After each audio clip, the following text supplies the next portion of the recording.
Hey, good morning, fellow Americans. Good to have you with us today. You know, it's, of course, a very special time of the year, and so we come to you with a very special message today, and let me put it as plain as I can.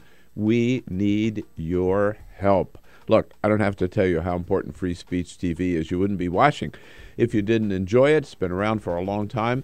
I'm proud to be the new kid on the block on Free Speech TV because joining the company of Tom Hartman, Amy Goodman, the good friends at the Ring of Fire, David Pakman, you get on Free Speech TV the kind of unfettered, uncensored, totally independent, unvarnished, hard-hitting news and commentary that you can't find anywhere else. Better than NPR, because you can count on Free Speech TV to get your news and commentary from a strong, liberal, progressive tradition. But the fact is, we wouldn't be able to do this without your help. You know, Free Speech TV gets no government funding, no corporate funding. It's all up to you. We depend on you. We work only for you. So we need your help to keep us going. Many of you have already contributed and pledged and supported Free Speech TV for years. We encourage you to renew your pledge at this time. And for those of you just joining Free Speech TV, new to Free Speech TV, join our team by making a generous contribution here at the end of the year. If you can give us $120 a year, that's just $10 a month. We got a special gift for you, a copy of my latest book, The Obama Hate Machine, all about the Koch brothers, and a copy of Joe Cirincione, one of our favorite guests on the show, his latest book, very strong book, Nuclear Nightmares. If you can help us with $240 a year, that's $20 a month. Three books. My three favorite books I read this year. Norm Ornstein's a book about Congress, It's Worse Than It Looks. This book by Mary Roach, a great little fun book about science. This is Science and Sex, called Bunk. Fun book.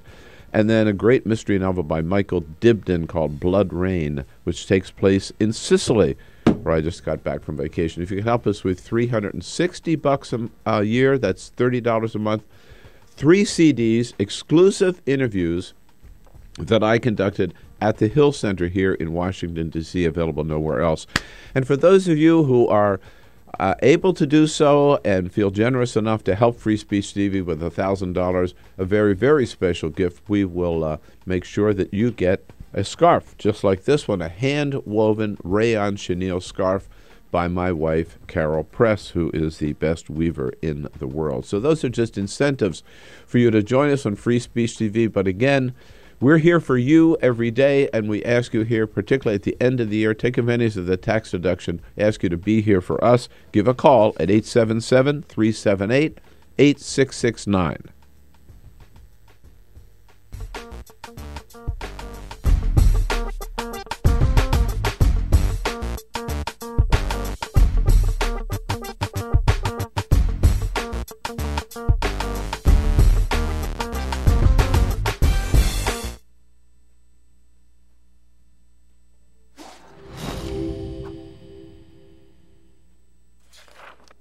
In 1920s America, the Great Depression effectively erased consumer demand. Struggling manufacturers needed new ways to get people buying again.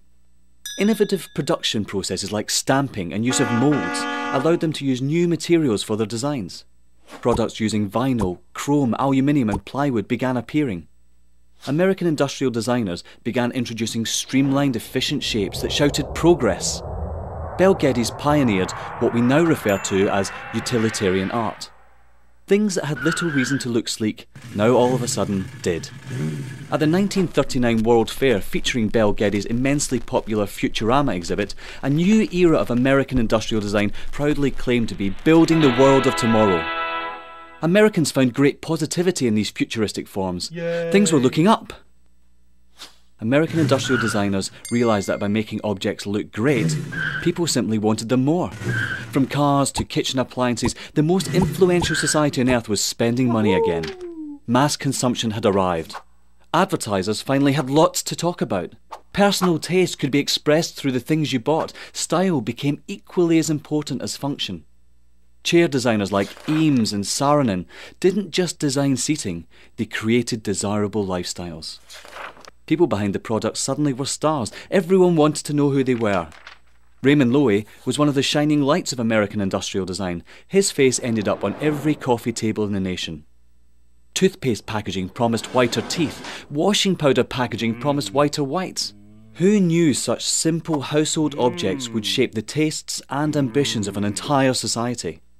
American industrial design improved America, functionally, culturally and intellectually, and exported it around the globe.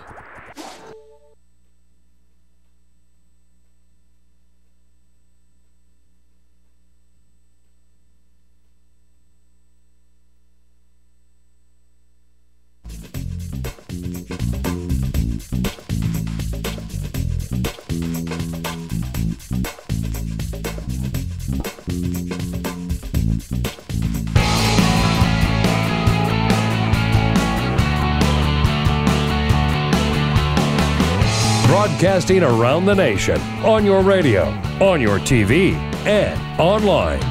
This is The Bill Press Show. He doesn't belong to us anymore. He belongs to the ages. So said President Obama last night, learning of the death of Nelson Mandela. Good morning, everybody. It is Friday. How about it? Whoa, yeah, we remembered. It is. We did. Can you believe that? I almost forgot the myself. shock on your face. It is Friday, December 6th. And it happens to be our favorite day around the Bill Press Show, and I'm sure it's yours as well. One more. Just for luck. You got it. Great to see you today. Thank you so much for joining us here, the Bill Press Show. We are coming to you live from an unseasonably warm nation's capital. The rest of the country is bearing up with this Arctic zone, it seems, even freezing zones in California. But it's a balmy, like 65, 67 degrees for some reason here in our nation's capital. We don't know what the hell is going on. But like monsoon season out here. It is. It is like the monsoon. But we're weathering it and weathering the news of the day here in Washington, D.C., around the country and around the globe. We'll tell you what's going on. Great to see you this morning. You're looking good. Thank you for making us, again, your choice of the morning to find out not only to find out what's going on, but to sound off yourself about what it all means to you, what you think about it. Come on, you've got some strong opinions. Let's hear them on the phone at 866-55-PRESS. Let's hear from you on Twitter at BP Show and on Facebook at facebook.com/Bill Press Show. You may have already noticed that one member of the team, Peter Ogburn, is missing in action this morning. He's down in Charleston, South Carolina. He's gone. Back to his people. Back to where he grew up there. Great town, too, by the way, even though Peter's from there. So Stevie Lee Webb has bounced over the pond this morning to fly the 747 for us. Stevie Can Lee. you believe that? You're letting the flight attendant at the controls. Yeah, I know. It's always pretty scary. In studio here with us, our new associate producer. We're going to keep calling you new for one more day. This is it. Okay, after final this. day. All right. I graduate today. You did. Alicia Murphy, nice to see you, Alicia. Nice to have you on see board. Alicia Cruz, there is on the phones, ready to see. We got the whole squad here, and led by the senior member of the staff this morning, Cyprian Bolding, our videographer. Yes, he's fielding his oats this morning because he's finally got some seniority around here. He gets to be a committee. God, he's number one. We'll make him a committee chair today. Well, we'll try to get along in Peter's absence today and make it through the next 3 hours with your help, of course. But by the way, I don't think any movie has gotten the advanced publicity of. I haven't put it this way. I haven't seen a movie in a long time get the advanced publicity that Anchorman 2 is getting. He is everywhere. He is everywhere, and it's a very clever thing. I mean, the new Ron Burgundy, right, coming out, I think, December 12 or something is the launch date. I think it's next weekend, yes. Yeah. And so a very clever thing. First of all, they have a whole exhibit about the Anchorman movie, one, at the museum, which is this great museum dedicated to the media here in Washington, D.C. So that got a lot of publicity.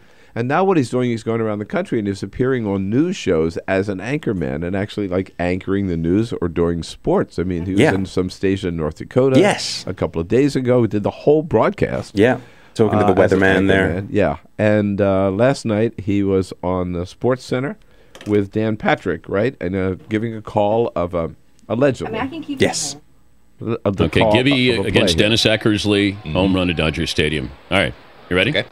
We have a big 3-2 pitch coming here from Eckersley. We're waiting on the pitch. Oh, Eckersley steps off the mound. Looks to his wife, Donna, and blows her a kiss. Is whispering something to Donna. Something, pull the car. Something, pull the car around the back after the game. I'm going to strike this sucker out. That's what, apparently that's what he's saying. Very good. So I don't know. You know, the movie may stink, but they're going to make a lot of money on it after all just on the advertising. Yeah, absolutely. So we will talk about and get your comments about Nelson Mandela. He certainly influenced and touched us all, even though most of us never had the honor of meeting him. And we'll be talking a little bit later with Randi Weingarten, the president of the American Federation of Teachers, the AFT president, here in studio with us. We'll check in with Susan Page, as we do every Friday morning, from USA Today, and then we'll have reporters in from Huffington Post and Politico and Now This News. But first, Alisa's here with the big stories of the day. We've got some great stories this morning. In Amsterdam, they're making headlines today with a unique government-funded program to lure alcoholics off the streets by paying them in beer to pick up trash. Wait. But they're still on the streets picking up the trash. Right? Yes. So at least they know where to go. But they have a job. At work. And they pay them with beer? Yes. And work begins at 9 a.m. sharp. After finishing 2 beers, workers take to the real assignment of cleaning the streets of eastern Amsterdam. Workers are paid 2 more beers at lunch and then a couple of rounds after a productive day of cleaning. In addition to the booze, each member of the cleaning team gets half a packet of rolling tobacco. Free Not lunch. even cigarettes, rolling back. Yeah, right. Yes, gourmet. Free lunch and 10 euros a day, about $13.55 in US dollars. The program began last year. So they can buy more beer. Yeah, exactly, which they then can pick up off the street again. But the program actually began last year by the Rainbow Foundation, helping the homeless, alcoholics, and drug addicts get back on their feet. There's a very long waiting list of chronic alcoholics eager to join the beer-fueled cleaning teams. I'll bet. I don't know. I admire the intent, but I'm not sure the way to help an alcoholic is to give them more alcohol. I don't know. You pay me in gin, don't you? Yeah, right. Pick up your bottle on the way out. Pick up your bottle of Bombay Sapphire on the way out. It's time to put the bonbons down. Microsoft is developing a mood-sensing bra that could prevent overeating when stressed. Wait a minute, what? This is Microsoft. This is why this story has some weight. This is Microsoft. Some weight. A mood-sensing... Did you say bra? A brassiere? Shall I say brassiere? No, is that better? I got a bra. This is a sophisticated program. Yeah. The smart bra is fitted with sensors that monitor real-time biosignals such as heart rate and respiration, key emotional signs that an eating binge may occur. To intervene, the data is streamed via Bluetooth to a mobile phone, alerting the bra wearer of the potentiality. The study revealed those made aware of the habit are twice as likely to open the fridge. High stress is insane. Isn't it? This is insane, but this is Microsoft. They have nothing better to do with their time or money. I mean, what's going on? First of all, Amazon is making drones, Google's making robots, and Microsoft is making mood-sensitive bras. Jesus, the world has gone. Yeah, totally. I know a couple of guys who could use some mood-sensitive bras. To the Chinese. Yeah, they believe high stress can trigger emotional overeating in both women and men. Although Microsoft executives say it's mainly women that succumb. Oh. Now, what is the male equivalent of this? RNC. What's the male equivalent? Is there a mood-sensitive brief? I did hear that they couldn't do they were going to do them, but it was too far away from the brain to actually get the information across. It's on the brain. Oh, yes. Actually, I think they might be coming out with the bro. The bra and the... Zoiks. Right, go. Okay, so to end this round today, we'll have a nice story of Christian Bucks, a second grader in central Pennsylvania. He's a powerful force behind the Buddy Bench, a unique idea for his friends at Roundtown Elementary School. Christian thought of the bench when he noticed some lonely students on the playground. So he convinced his school to bring in a Buddy Bench. Students who are feeling lonely can go to the bench and hopefully meet a new friend. Aww. Christian first learned of the concept from a German boarding school brochure when his family was considering traveling abroad. The second grader loves to make friends and make sure others have friends too. Christian hopes new friendships will be made because of the buddy bench. That's cool. And they let him design it. It's a really, really darling story.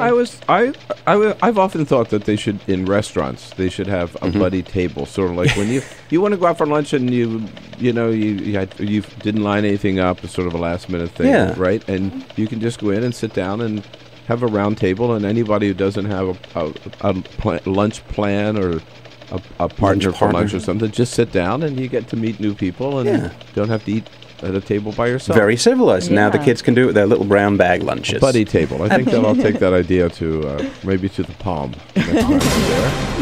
Which would probably be today. All right. Thank you, Lisa. Yes, indeed.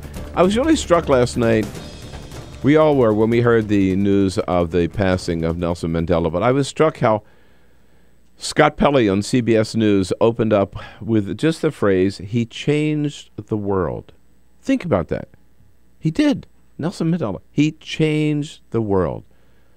Dead yesterday at 8:50 p.m. South African time. After, of course, a long illness, President Obama had hoped to see him when he went to South Africa a few months ago, but Nelson Mandela was not strong enough to receive him. Remember, he met with his family members at the family home when Nelson Mandela was in the hospital. But that phrase, he changed the world, I mean, how many people do we know in our lifetime that you could honestly say that about? He changed the world. I mean, we have a lot of people who've done some good things and have changed their city or their county or their country, right? Our country. I don't know anybody else. Help me out. I don't know anybody else that could be said of. 866-55-PRESS, the passing of Nelson Mandela. It is really worth reflecting. What an incredible story. I mean, here was a guy who grew up, obviously, under apartheid, born a little black boy with no future, no hope of achieving anything. And he overcame incredible odds to get his good education, to become a lawyer, to become a political activist, and to really start fighting against this system of repression and suppression, worse than anything we knew, certainly in this country, even in all of our history of slavery. Became a lawyer, became a political activist, taking on the apartheid system in the South African government, and then, of course, they threw Mandela, got him for insurrection, basically, and subversion and treason against the government. That's what they charged him with. Put him on that little rock island, locked him up in a small prison cell, and yet he came out of there with no hatred, no anger. He said, I saw this interview with President Clinton last night where Clinton asked him about that. And Mandela said, if I took the anger and the hatred out of the prison with me, in effect, I would still be in prison. Those people, his oppressors, would still be controlling him, and he didn't want that. So he let that go and went on to become president of South Africa, an inspiration to the entire world. And at the end of one term, he said, "But I've done it. I've brought this country back together. I've founded this new republic where whites and blacks share power, and now I'll let others take over." Incredible, incredible story. And, of course, the tributes flew in last night. First of all, here was the announcement made to the world by President Jacob Zuma of South Africa. Fellow South Africans, our beloved Nelson Rolihlahla Mandela, the founding president of our democratic nation, has departed. President Obama shortly afterward appeared in the briefing room about 5:20 yesterday afternoon. He had a close and relationship with Mandela, and Mandela was certainly one of his heroes. A moral giant who embodied the dignity and the courage and the hope and sought to bring about justice not only in South Africa, but I think to inspire millions around the world, and he did that. And the president said in his own life, he got started. He got started in politics, standing up as a student with Nelson Mandela in the protest against apartheid. My very first political action, the first thing I ever did that involved an issue or a policy or politics, was a protest against apartheid. And again, the tributes poured in from Republicans and Democrats, from world leaders around the globe, and also from some in the entertainment world who had met him along the way. Here is Aretha. Even though he was imprisoned in a small jailhouse, his spirit and his ideals and his heart and his soul could not be imprisoned. Although he was, they could not be. And of course, he rose to the position, the supreme position that he did, of being the president of that country after all of that. An international emblem of dignity and forbearance, one of the great forces for freedom, a moral giant, all tributes to Nelson Mandela, dead yesterday at the age of 95. And again, can we think of anybody else that you could say he changed the world? 866-55-PRESS, Friday morning, The Bill Press Show. This is The Bill Press Show.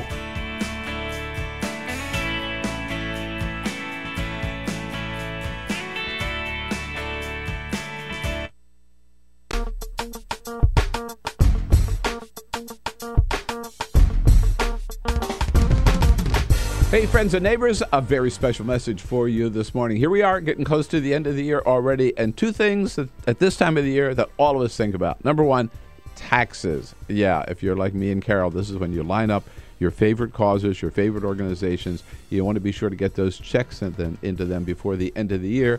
Number one, because you like supporting good causes, but number two, because you like being able to take advantage of the tax deductions before the end of the year. And when you're thinking about your favorite causes, think Free Speech TV. Look, we depend on it, depend on you. Free Speech TV, as you know, gets no corporate money, no government money. All of our funding comes from our viewers. It's just as simple. We wouldn't be here without your support. So we ask you to step up to the plate again here at the end of the year.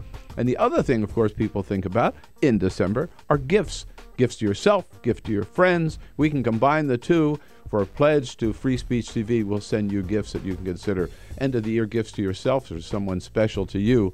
Here's how. For $120 pledge, which is $10 a month, think of it that way, copies of two great books. My latest one, The Obama Hate Machine, all about the Koch brothers and all the evil they're doing, plus a copy of Joe Cirincione, one of our favorite guests here on the Bill Press Show, Joe Cirincione's latest book from the Plowshares Fund, Nuclear Nightmares. If you can pledge $240 a month, that's $240 a year, $20 a month. The three of the favorite books that I read this year. One about Congress, Norm Ornstein's It's Worse Than It Looks. This one, my favorite science writer, Mary Roach, and her book called Bonk, The Curious Coupling of Science and Sex. Woohoo! And thirdly, my favorite mystery writer, Michael Dibdin, writes books about Italy. My favorite is Blood Rain, which takes place in Sicily.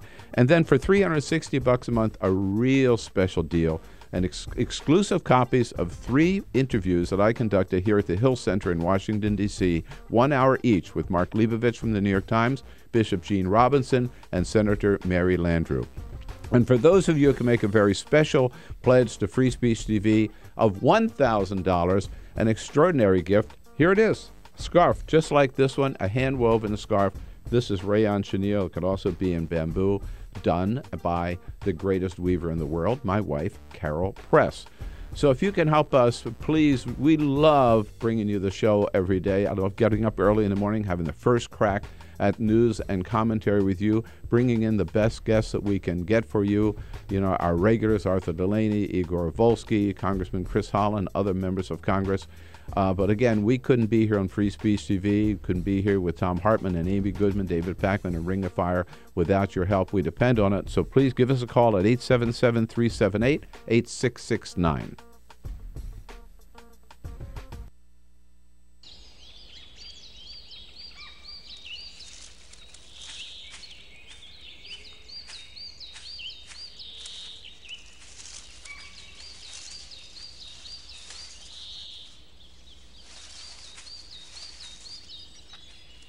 At Earth Justice, we defend the environment in the courtroom. Join our fight. When you take a seat, you take a stand. Earth Justice, because the Earth needs a good lawyer.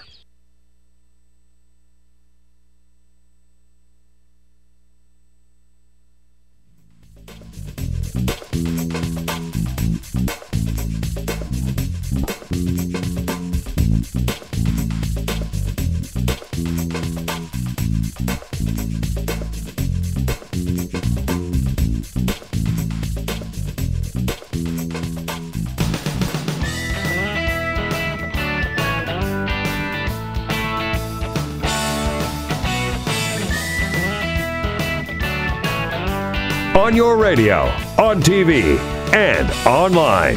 This is The Bill Press Show. 26 minutes after the hour, President Obama playing hardball last night. We'll talk about that in the next segment right now. Reflecting on Nelson Mandela, first president of the new South Africa, winner of the Nobel Peace Prize, of course.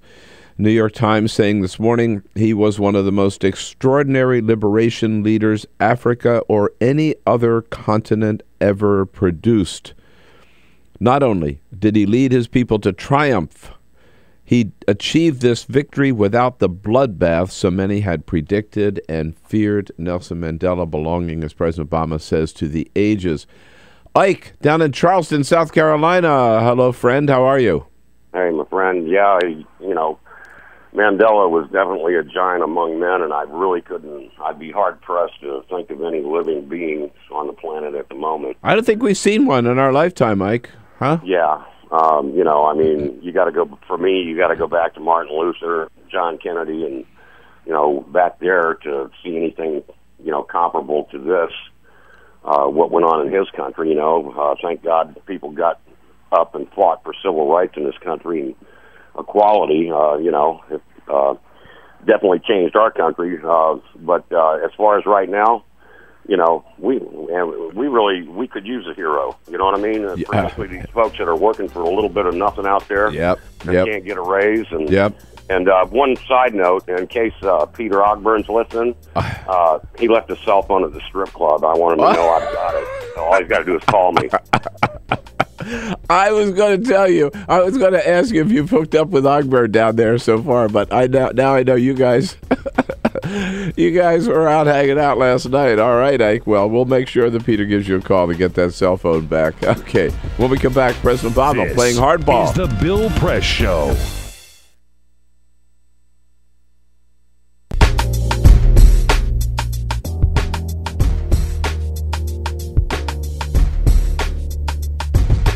Hey, good morning, everybody. What do you say? Nice to see you today. I got to tell you a funny story. So, I was on vacation a week or so ago and met up with a couple.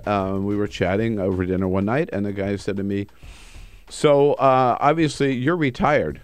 And I said, what? I'm not retired. I said, what? You think because I've got gray hair, I'm retired? No way. I'm not going to retire because I love what I'm doing, and I really do. Look. Having to get up so early to do this show is no fun, but doing the show is something that I just look forward to every single day. I mean, it's great fun getting up, getting on top of the news, having the first crack at the news every day, being able to line up all of our guests, the best guests we can find to bring to you, and then hearing from you all over the country, your calls, your comments on the news of the day. It's just the best job, I think, in the world. And it's especially great, and I especially love now, being able to do this job on Free Speech TV and joining such giants in broadcasting as Tom Hartman and Amy Goodman and the good friends over at Michael Papantonio and the others at Ring of Fire. And it's all on Free Speech TV, the kind of hard-hitting, independent, uncensored news and commentary that you get nowhere else. That's the value of Free Speech TV. But of course, without any government funding, without any corporate funding, we depend on you to keep us going here at Free Speech TV. We work only for you. And so once again, we turn here at the end of the year to ask for your help, because without your help, we would not be on the air. And now at the end of the year is a good time to do it, because you not only help us and help everybody at Free Speech TV, but you help yourself by getting that good tax deduction. As a little incentive to help us out, a couple things to keep in mind. If you can help us with $10 a month, $120 a year, we will give you a copy of 2 great books. My latest one, The Obama Hate Machine, all about the Koch brothers, and Joe Cirincione, frequent guest here on the Bill Press Show, his latest book, Nuclear Nightmares, a real great book. For $20 a month, $240 a year, we'll give you 3 of the favorite books that I read this year, all in paperback. Norm Ornstein's book about Congress, It's Worse Than It Looks. This great little book about science by Mary Roach called Bonk, The Curious Coupling of Science and Sex. And Michael Dibdin, great mystery writer. All of his mysteries take place in Sicily. In Italy, one of my favorites is Blood Rain, that takes place in Sicily.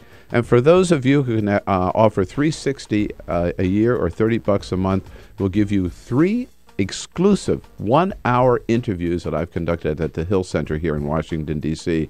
And beyond that, if you're fortunate enough to be able to help free speech with $1,000, you can get one of these beautiful Carol Press scarves. So give us a call, make your pledge at 877-378-8669. Thank you.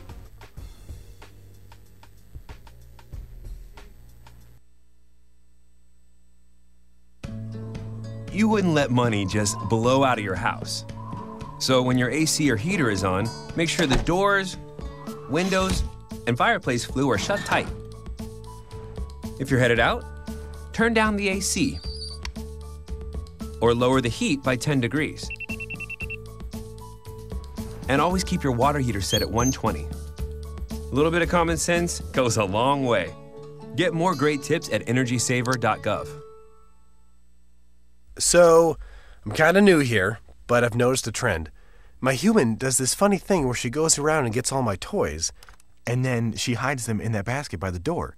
But it's always the same basket, and it's always in the same place.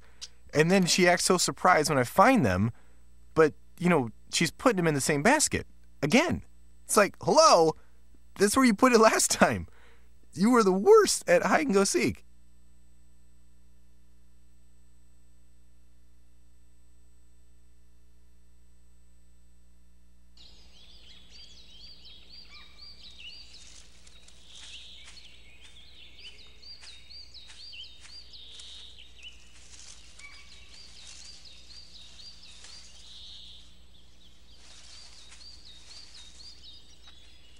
At Earth Justice, we defend the environment in the courtroom.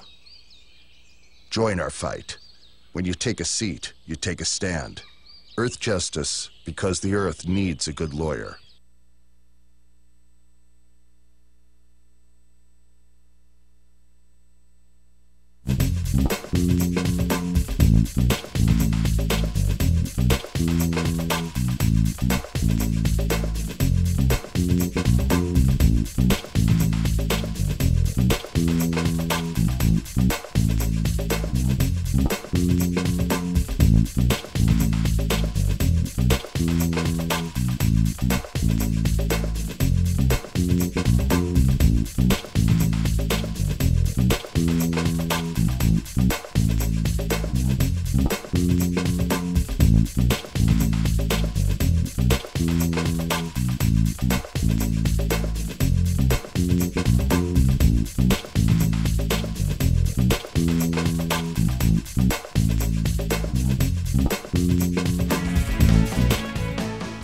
President Obama traveling out to American University yesterday for the Hardball College Tour. Chris Matthews does that every year, touring campuses around the country with some important guests, usually from members of the Senate or members of the House. He's always able to line up pretty big-name guests, but none bigger than the President of the United States. President Obama mentioned that the first time that he appeared on the campus of American University was when he was running for president in 2008, and it was at that historic event that the legendary Teddy Kennedy, who had always been very close to the Clintons, of course, broke with Hillary Clinton and endorsed Barack Obama in front of a big crowd at American University. The president was very happy to be back on campus last night with Chris Matthews. He talked, first of all, about before this audience of young people, Chris Matthews asking him, why should young people who are like so healthy, why should they bother even going and thinking about getting health insurance? I understand why people would have been resistant to going on a website that wasn't working right. And fortunately, because of some very hard work, we've now got it to the point where for the vast majority of people, it's working well. And my message to young people is take a look for yourself. Take a look for yourself. And he said, you know, the president pointed out, you may be healthy now, and maybe those of you in this audience, he said, can stay on your parents', thanks to Obamacare, can stay on your parents' health insurance for a few more years until you're 26. But at some point, you're going to be off on your own, and you ought to take a look at it now and see what some of the options available might be. And he said, again, as we mentioned yesterday, you can sign up to Obamacare, young people can, and it'll cost them less than their cable TV subscription or less than their cell phone bill to get health insurance. The president also talked about why it's impossible to get things done, almost impossible to get things done in Washington, D.C. today. He said he's willing to compromise. Democrats are willing to compromise, but you got some people in the Republican Party who just don't want to play ball.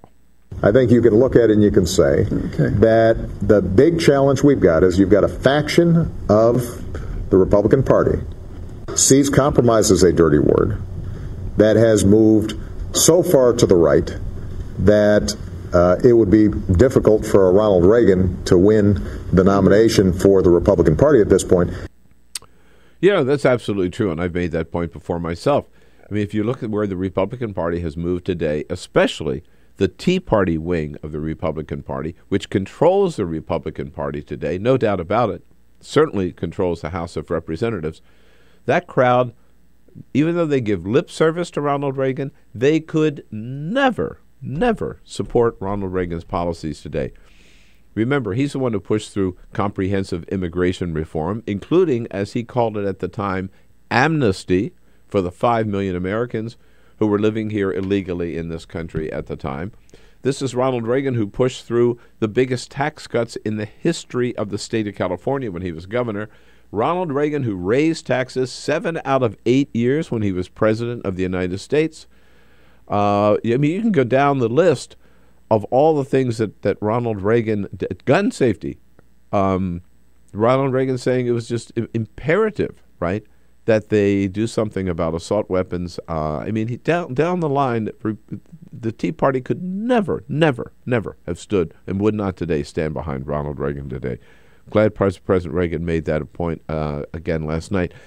Chris Matthews also asked him about all the efforts of voter suppression in 36 different states that we saw last year, a lot of them, again, led by the Koch brothers and their organization ALEC, or the American Legislative Exchange Council. And President Obama said, how ironic that these people who pretend to be friends of the Constitution are doing this kind of stuff.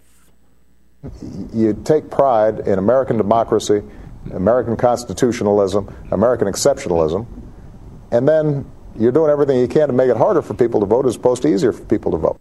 Yep, the president said that is simply unacceptable. He also warned that the Justice Department will be watching every one of those states because he thinks in many cases what the states are doing does violate people's basic civil rights. These are illegal acts, and he said anytime they can make that case in any state, they will be doing so.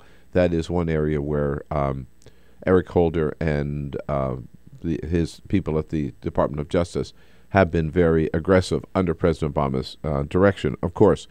I thought he made another interesting point about getting involved in politics. And the president said here, this is extremely important, that everybody gets excited in the presidential year, okay? And young people particularly. They get excited about a particular candidate, Republican or Democrat, and they go out and they volunteer and they work their butts off and everything, and they go out and vote. And then when the midterms come around and the important elections for Congress, for the Senate, for governors, and for state legislators, people don't consider them so important and don't take them so seriously.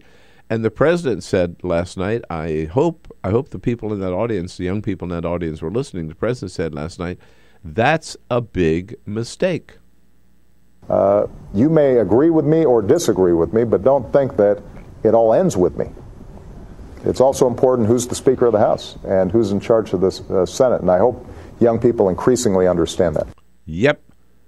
He could have gone on, and I wish he'd gone on to say it's also important to know who the governors are, who the state legislators are, because that's where we've seen it with drawing these districts.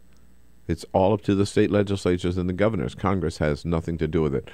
And finally, I guess, at least with the time that we've got, the president was asked about, remember, Rush Limbaugh, we talked about this yesterday, attacking the Pope, calling the Pope a Marxist because he says we ought to be thinking about maybe helping the poor. President Obama has a little different view about Pope Francis. I think Pope Francis is showing himself to be just an extraordinarily thoughtful and soulful messenger of peace and justice. Absolutely. Absolutely, he is right on track. Good show with the president last night, Chris Matthews and Hardball. When we come back, her take on the news of the day. Washington Bureau Chief for USA Today, Susan Page, right here on the Friday edition of The Bill Press Show.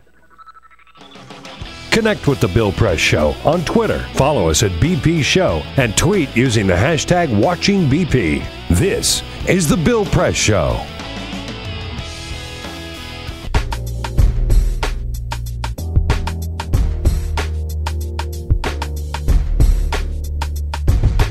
Hey, good morning, everybody. What do you say? Nice to see you today. I got to tell you a funny story. So, I was on vacation a week or so ago and met up with a couple. We were chatting over dinner one night, and the guy said to me, so, obviously, you're retired. And I said, what? I'm not retired. I said, what? You think because I've got gray hair, I'm retired? No way. I'm not going to retire because I love what I'm doing, and I really do. Look, having to get up so early to do this show is no fun, but doing the show is something that I just look forward to every single day. I mean, it's great fun getting up, getting on top of the news, having the first crack at the news every day, being able to line up all of our guests, the best guests we can find to bring to you, and then hearing from you all over the country, your calls, your comments on the news of the day. It's just the best job, I think, in the world. And it's especially great, and I especially love now, being able to do this job on Free Speech TV and joining such giants in broadcasting as Tom Hartman and Amy Goodman and the good friends over at Michael Papantonio and the others at Ring of Fire. And it's all on Free Speech TV, the kind of hard-hitting, independent, uncensored news and commentary that you get nowhere else. That's the value of Free Speech TV. But, of course, without any government funding, without any corporate funding, we depend on you to keep us going here at Free Speech TV. We work only for you. And so once again, we turn here at the end of the year to ask for your help, because without your help, we would not be on the air. And now at the end of the year is a good time to do it, because you not only help us and help everybody at Free Speech TV, but you help yourself by getting that good tax deduction. As a little incentive to help us out, a couple things to keep in mind. If you can help us with $10 a month, $120 a year, we will give you a copy of two great books. My latest one, The Obama Hate Machine, all about the Koch brothers, and Joe Cirincione, frequent guest here on the Bill Press Show, his latest book, Nuclear Nightmares, a real great book. For $20 a month, $240 a year, we'll give you three of the favorite books that I read this year, all in paperback. Norm Ornstein's book about Congress, It's Worse Than It Looks. This great little book about science by Mary Roach called Bonk, The Curious Coupling of Science and Sex. And Michael Dibdin, great mystery writer. All of his mysteries take place in Sicily, in Italy. One of my favorites is Blood Rain, that takes place in Sicily. And for those of you who can offer $360 a year or $30 a month, we'll give you three exclusive 1-hour interviews that I've conducted at the Hill Center here in Washington, D.C.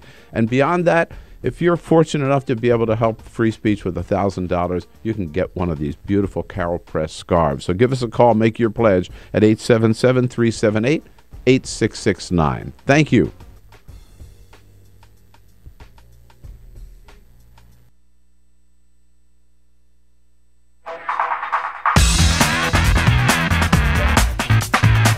Streaming live video right now at youtube.com/TawkrTV. That's TAWKR-TV. This is The Bill Press Show. Here we go now, 14 minutes before the top of the hour on a Friday morning. Of course, those of you, we welcome all of you to our listeners on all the progressive talk radio stations around the nation, coast to coast. Good to have you with us. Also welcome our viewers on Free Speech TV. And those of you following the video stream on TawkrTV, and those of you watching and not just listening can see that I'm staying warm here in Washington, D.C. this morning with a beautiful hand-woven scarf. I know you're jealous. You're jealous. You want one just like it. I'm hugely jealous. I've got to get me one of those. There you go. That's not fair. Everyone else has got one. Yeah. This woven by the greatest weaver in the world, my wife, Carol Press. There it is. Stevie's got one on now. You can get your own and get one just like it for yourself or someone very special to you. Go to our website, BillPressShow.com.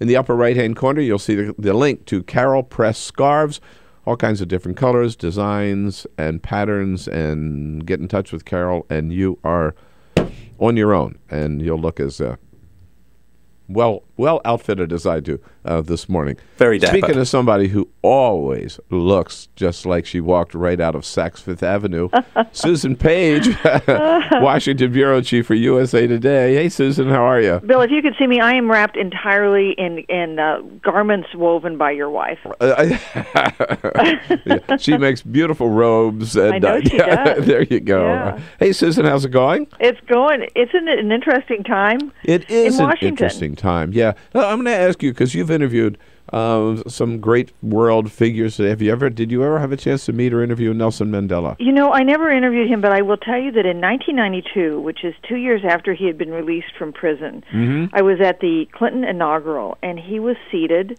This is 2 years before he was elected president. Whoa. He came to the Clinton inaugural.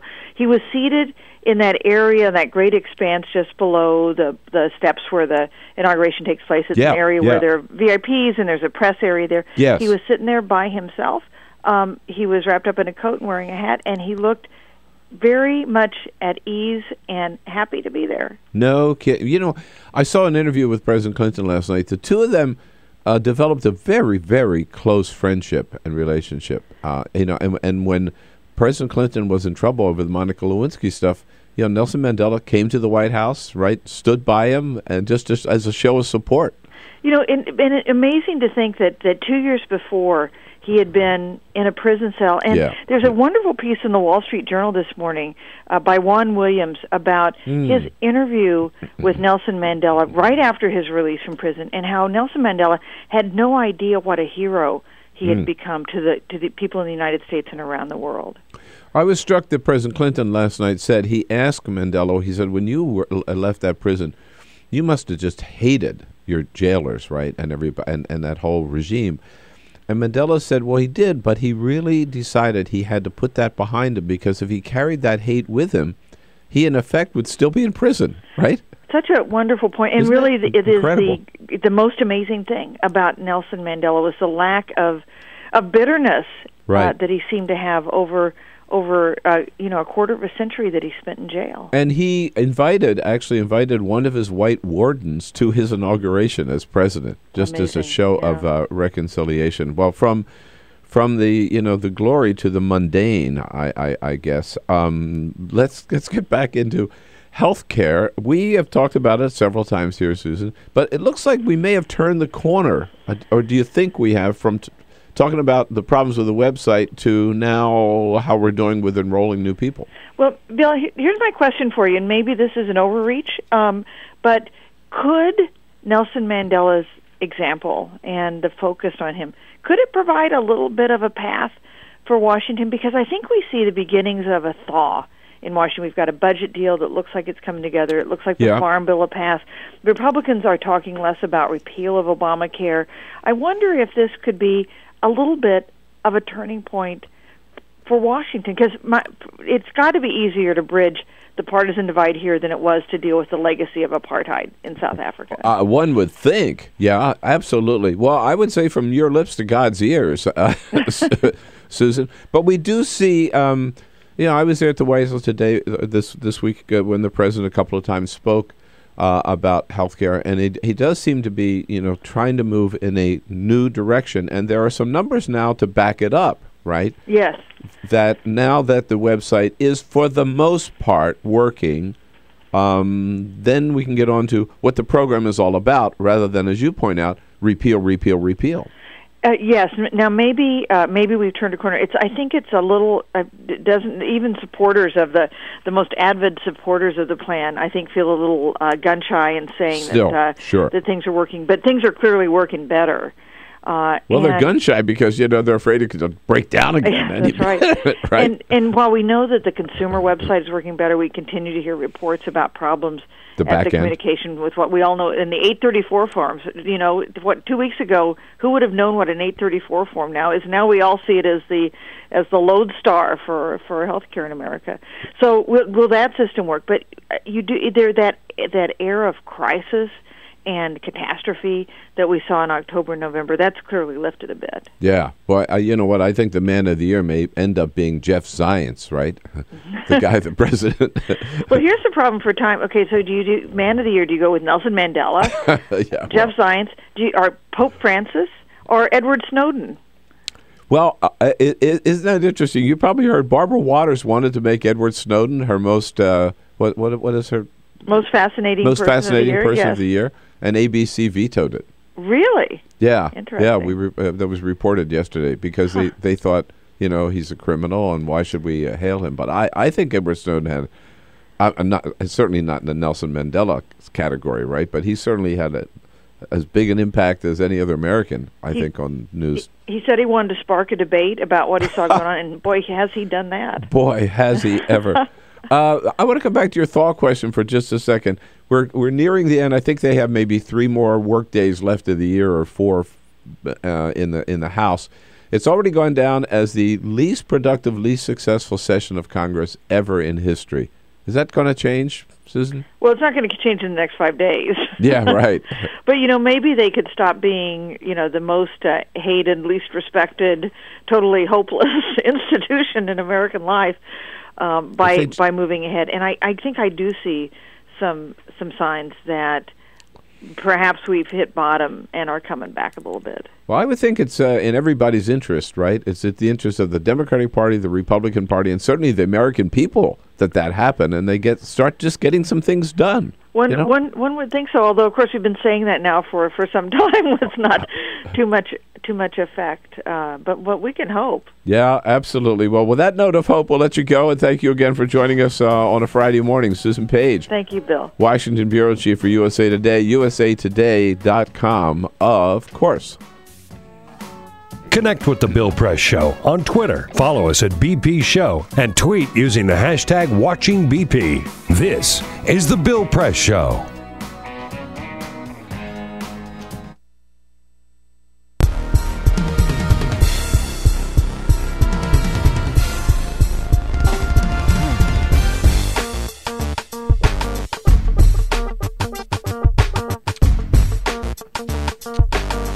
And my fellow Americans, good morning. Good to see you again today. You know what?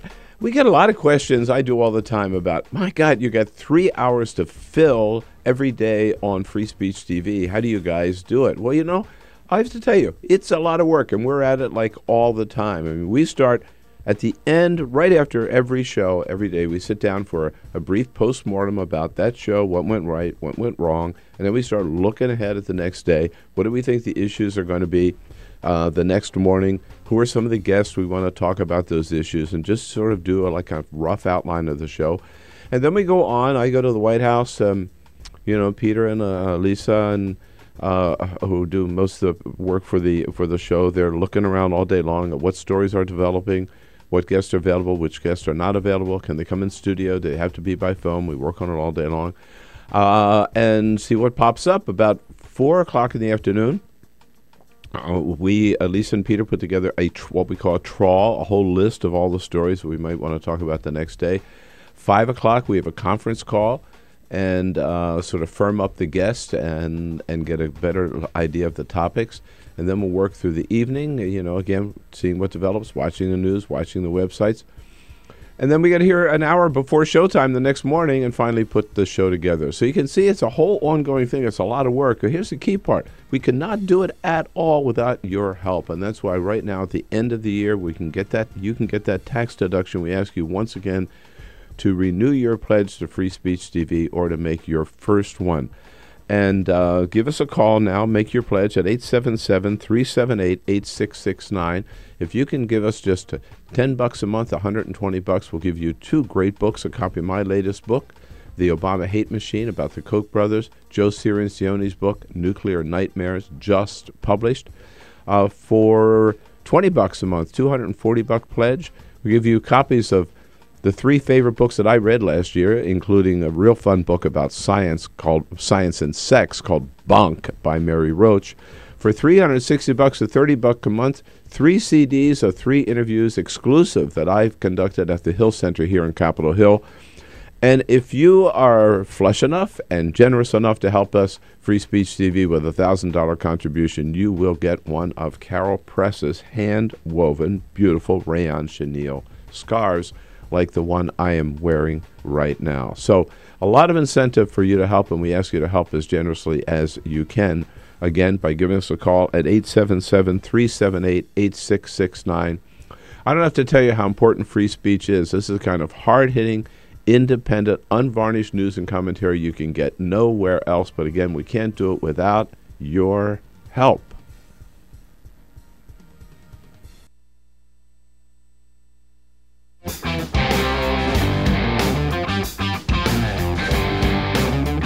This is the Bill Press Show. Randi Weingarten, president of the American Federation for Teachers, one of our great labor leaders in this country, joins us in studio at the top of the next hour. Talk about tributes to Nelson Mandela, Stevie? Yes, for those of you who follow the Twitters and get your news from Paris Hilton, like we all do, there was a story yesterday that she said that, sorry about Nelson Mandela's death, but she really liked his I Have a Dream speech. Alas, that is not true. She didn't say that. Oh, really? It was a fake Twitter? It was a fake Twitter. A fake tweet, right? But you know what? You can imagine Paris Hilton saying that. You can. I think a lot of people did. Yeah, that's why so many people believed it, because it sounds just like her. Exactly. Yeah, all right. Randi Weingarten, again, from the AFT, here in studio with us on this Friday edition of the Bill Press Show. Coming up is the Bill Press Show.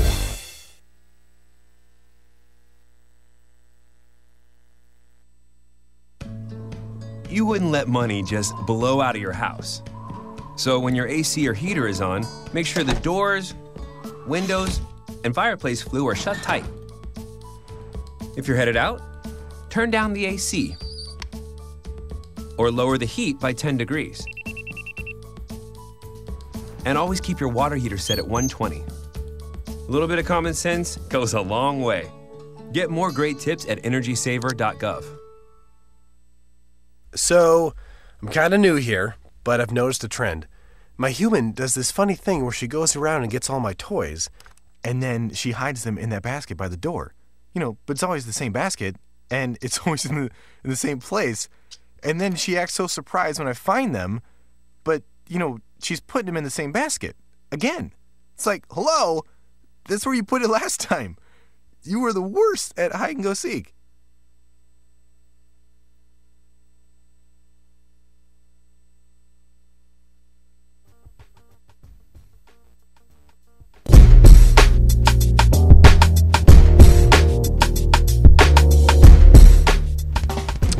Hey, good morning, fellow Americans. Good to have you with us today. It's, of course, a very special time of the year, and so we come to you with a very special message today, and let me put it as plain as I can.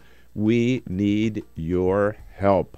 Look, I don't have to tell you how important Free Speech TV is. You wouldn't be watching if you didn't enjoy it. It's been around for a long time. I'm proud to be the new kid on the block on Free Speech TV because joining the company of Tom Hartman, Amy Goodman, the good friends at the Ring of Fire, David Packman, You get on Free Speech TV the kind of unfettered, uncensored, totally independent, unvarnished, hard-hitting news and commentary that you can't find anywhere else. Better than NPR, because you can count on Free Speech TV to get your news and commentary from a strong, liberal, progressive tradition. But the fact is, we wouldn't be able to do this without your help. You know, Free Speech TV gets no government funding, no corporate funding. It's all up to you. We depend on you. We work only for you.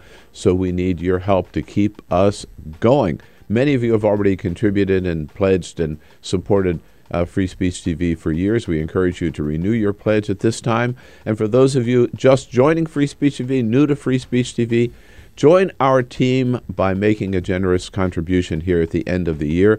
If you can give us $120 a year, that's just $10 a month.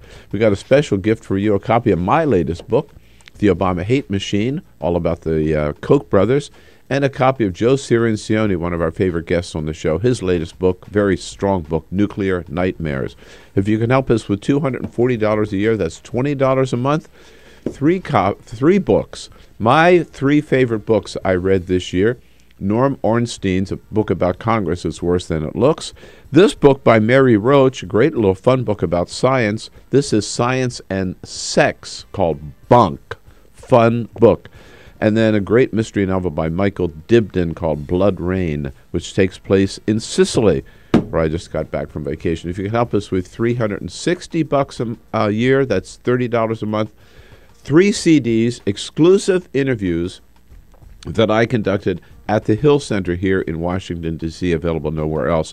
And for those of you who are able to do so and feel generous enough to help Free Speech TV with $1,000, a very, very special gift, we will make sure that you get a scarf, just like this one, a hand-woven rayon chenille scarf by my wife, Carol Press, who is the best weaver in the world. So those are just incentives for you to join us on Free Speech TV. But again, we're here for you every day, and we ask you here, particularly at the end of the year, take advantage of the tax deduction, ask you to be here for us. Give a call at 877-378-8669.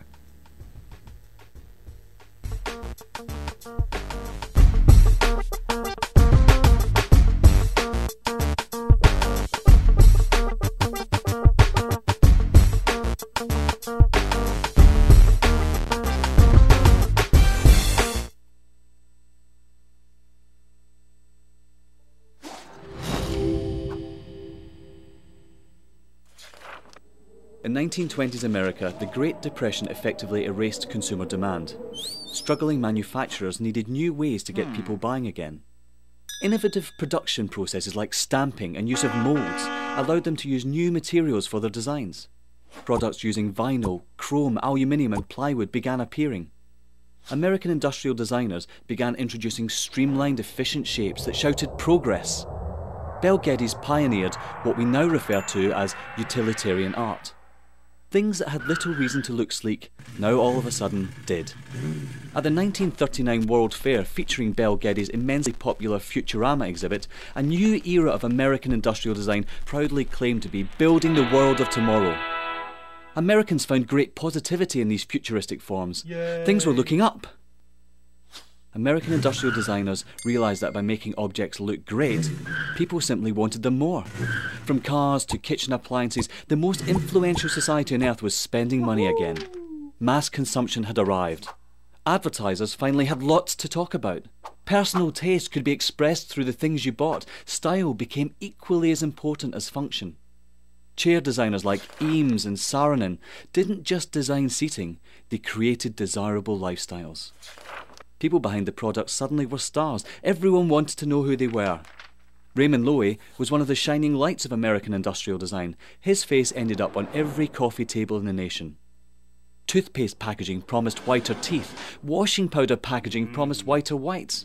Who knew such simple household objects would shape the tastes and ambitions of an entire society? American industrial design improved America, functionally, culturally and intellectually, and exported it around the globe.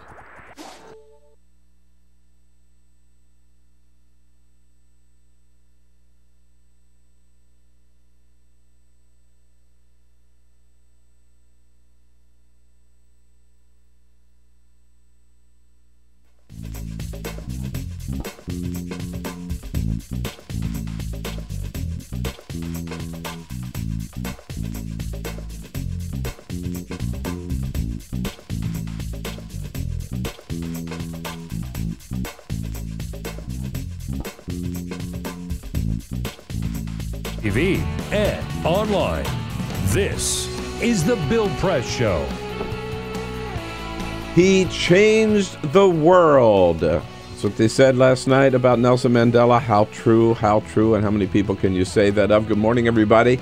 It is Friday, December 6th. Great to see you today. Welcome to the Bill Press Show. We're coming to you live coast to coast from our studio right here on Capitol Hill in Washington, D.C., on your local progressive talk radio station, leading the day for you and proud to do so. You can also, of course, catch us on Free Speech TV, and our video stream at TawkrTV. So Free Speech TV you get on your satellite at the Dish Network or Direct TV. TawkrTV, you go to youtube.com/Tawker, TAWKRTV, and we are all set. Great to see you today. We've got certainly lots and lots to talk about. Peter Ogburn's got the day off. He's down in Charleston, South Carolina. So we've got Stevie Lee Webb. Hi. Running the, flying the 747 this morning. Sort of toddling the 747 this morning. Yeah, well, just be careful here, all right? And as you can see, I'm sporting my beautiful Carol Press scarf here. Well, yeah, Alicia's. We're decked in Carol Press scarves this morning. Too bad Randi didn't wear hers. I like it. I think it makes you look like Doctor Who. Randy's got it in the car. It kind of conflicted with these colors today. Is that right? Randi Weingarten, president of the AFT, one of the proud sponsors of the Bill Press Show, and we're delighted to welcome you to the studio this morning. Haven't seen you in a while. How are you? No, it's great to be here. And I want you to meet the rest of the members of our team. Elisa Murphy, this is her first week here as associate producer now of the Bill Press Show. Made it 1 week. Nice to. No, I think it's mine. That's yours. Alicia Cruz has the phones covered, and Cyprian Bolding, of course, our videographer, keeping us looking good on the video stream and on Free Speech TV.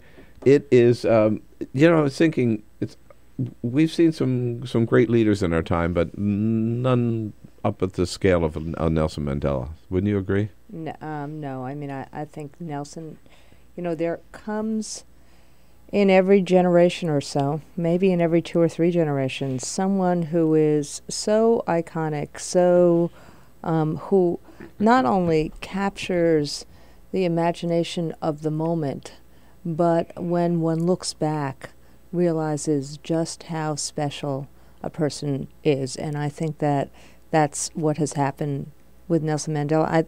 We've been honored to be working with the Weinstein Company on doing lesson plans around the Long Walk to Freedom movement. Whoa. So in the last few weeks, I've been to some screenings with kids. We're trying to do one in New York next week as well. And as I said on Share My Lesson, which is the biggest sharing, teacher resource sharing site that we started a year and a half ago. About 400,000 people are on it now. We have put these lessons on there. And so, in the last 2-3 weeks, I've spent a lot of time thinking about, talking about Mandela, and you think about both you think about the different stages of his life and his role, not only in fighting apartheid, combating apartheid, doing all that one does to do that fight, but then at that critical juncture after 27 years in prison, forgiving. Yeah, and creating a path of that created a path for that country to go through that kind of conflict peacefully. We certainly didn't do it in the United States. We had a civil war in the United States. Yeah. No, it's just remarkable that he was able to leave that hatred, that anger behind him, right? And then come forward and lead the nation and lead the world. Incredible.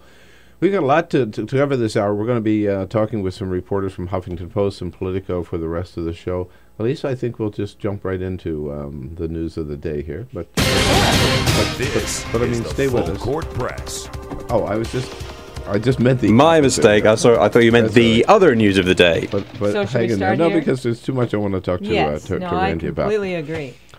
Because one thing I heard that Nelson Mandela said last night that I wanted to ask you particularly about, because he was very committed to education. Very. Overcame incredible odds to get his own education and become a lawyer in that A lawyer, right, in that apartheid state. In an apartheid state. And he said, quote, "Education is the most powerful weapon to change the world." It's how true. Still today, right? Still today. I mean, it is just, if you think about the world, and, you know, I don't want to get into we can do, because sometimes when people hear this, they think, okay, we are miracle workers and we can do everything, and that we have some special magic wand that we decide sometimes to use and sometimes not to use, which is just a ridiculous. So, you know, we're given the most amount of, you know, responsibility and the least amount of tools. Having said that, there is nothing else but some, you know, strategies aimed at combating poverty, like collective bargaining, like unionization, like raising the minimum wage, like having Social Security and Medicare and Medicaid. Other than that notion about a safety net or having collective clout to create a middle class, the only other way you have social mobility is through education. Yeah. That's the only other way. And in some ways, it's the only way that pretty much everyone agrees is important. And we used to have, in this country, a bipartisan consensus that public education was sacrosanct, and we would do what we needed to do to help kids achieve. And, you know, part of what we're doing on December 9th is trying to get to that, which is a new direction, but trying to get to that direction again. And but he was totally right, and it happened in his own life. Right. And what happened? I want to ask you about this December 9th, because it's very exciting what you're doing on Monday. But what happened to that bipartisan consensus, and can we get it back? I mean, because it wasn't a political thing, right? No, you were it just wasn't. helping all kids achieve their potential, their full potential, right? Well, I think we get a little bit of why this happened with the other big news from this week, the Guardian's, production of all those documents from ALEC. Because what we're now seeing is that, you know, I'm like not a conspiracy person. But we are actually now seeing that there was indeed a right-wing conspiracy that was thoughtfully done, very well funded, that actually that where you saw the elements of austerity, starving the schools, making choices against poor kids. So take Corbett, who, you know, funded corporate tax breaks, wouldn't push for, you know, taxes on fracking, would rather build jails than schools. So you have a combination of the austerity stemming from the last recession, plus, you know, not wanting to pay for other people's children, combined with the last recession, the reduction in economic output and growth, so that $800 billion of public education resources looked like this beautiful treasure trove for privatization. So how do you get to those two things? If you follow the money, you have to marginalize and demonize public school teachers and their unions, starve the schools in order to say, oh, the schools are horrible, the public schools are horrible. Let's have these other private alternatives like vouchers and charters and choice and things like that. Yeah. And that, if you think about it, that's exactly what's been happening for the last few years, yet, you know, gussied up as, oh, we want to help kids succeed. As reform or something like exactly. that. Yeah. And not surprisingly, we find out that the people behind it, just looking for, it's on the shelf over there, the people behind it and the money behind it, the Koch brothers, who are behind every evil thing going on in this country, as far as I'm concerned, under one of their organizations, ALEC, the American Legislative Exchange Council. They did the Stand Your Ground laws. Right. They did the voter suppression laws, and they've done the public school suppression laws, and they're funding it. You know. So it's like this is the status quo in this country. The well-heeled, the donors like the Koch brothers, basically going after everything that creates rights for somebody else. So voter suppression, economic rights, public education. And Wait, let me add one. Let me add. I know. Sorry, but let me add one.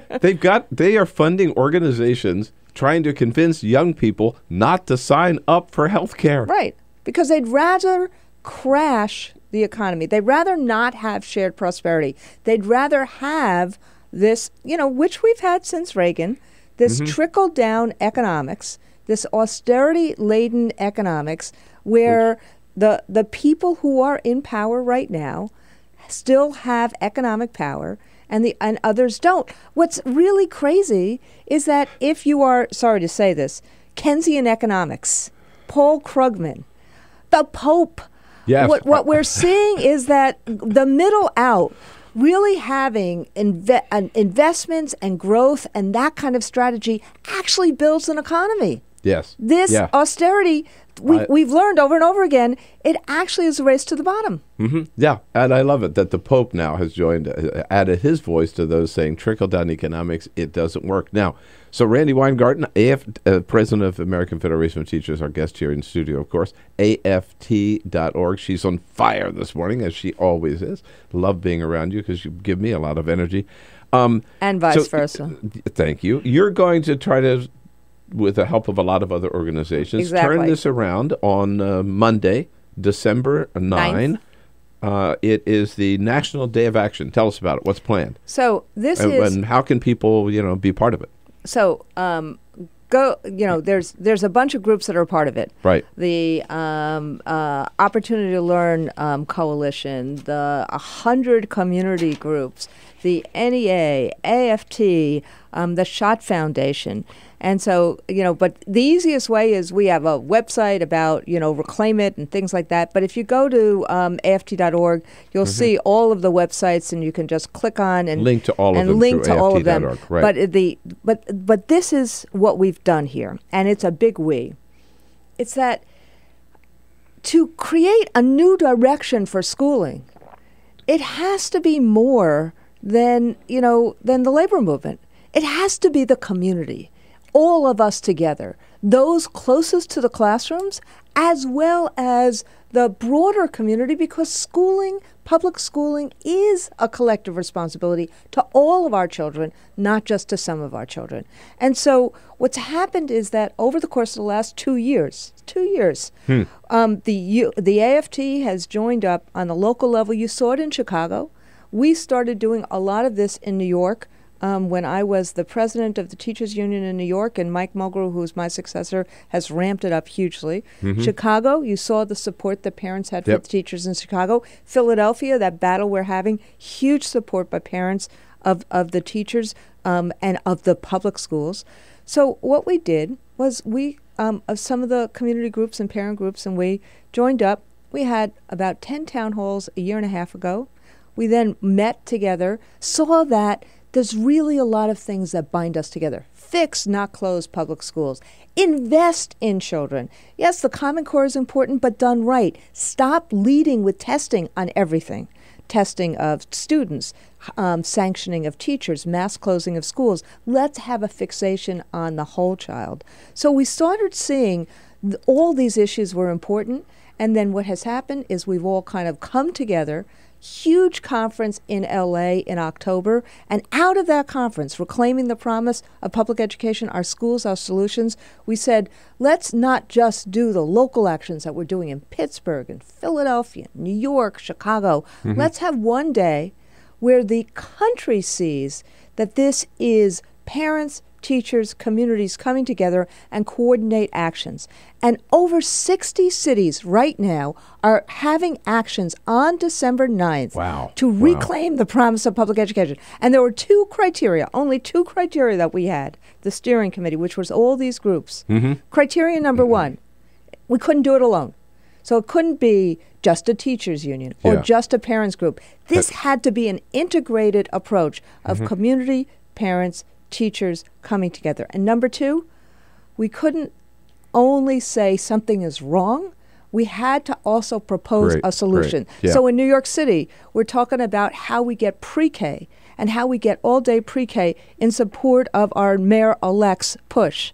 In Chicago, we're talking about how to fix, not simply close public schools. In Minneapolis and St. Paul, there is a big issue going on about bullying. So the unions are coming together with parents and community about fighting bullying and exposing bullying, particularly against LGBTQ children. And then in many places, we're giving out books. We have this part of this relationship with a group called First Book, and we've already given out 1 million books to poor kids for whom they don't have a home library. If you're not going to have a love of reading, if you don't have books at home. So that's when I'm saying 60 plus actions around the country, sea to shining sea, north, south, east, west. This is parents and teachers coming together for our kids for a proactive agenda of what will work for kids. This is making education our number one priority again, which it should always be. Right in the forefront, Randi Weingarten in the studio with us, president of the AFT. Give us a call at 866-55-PRESS. And again, go to aft.org and find out what's happening in your city and how you can be part of it. We'll be right back. On your radio, on TV, and online. This is The Bill Press Show.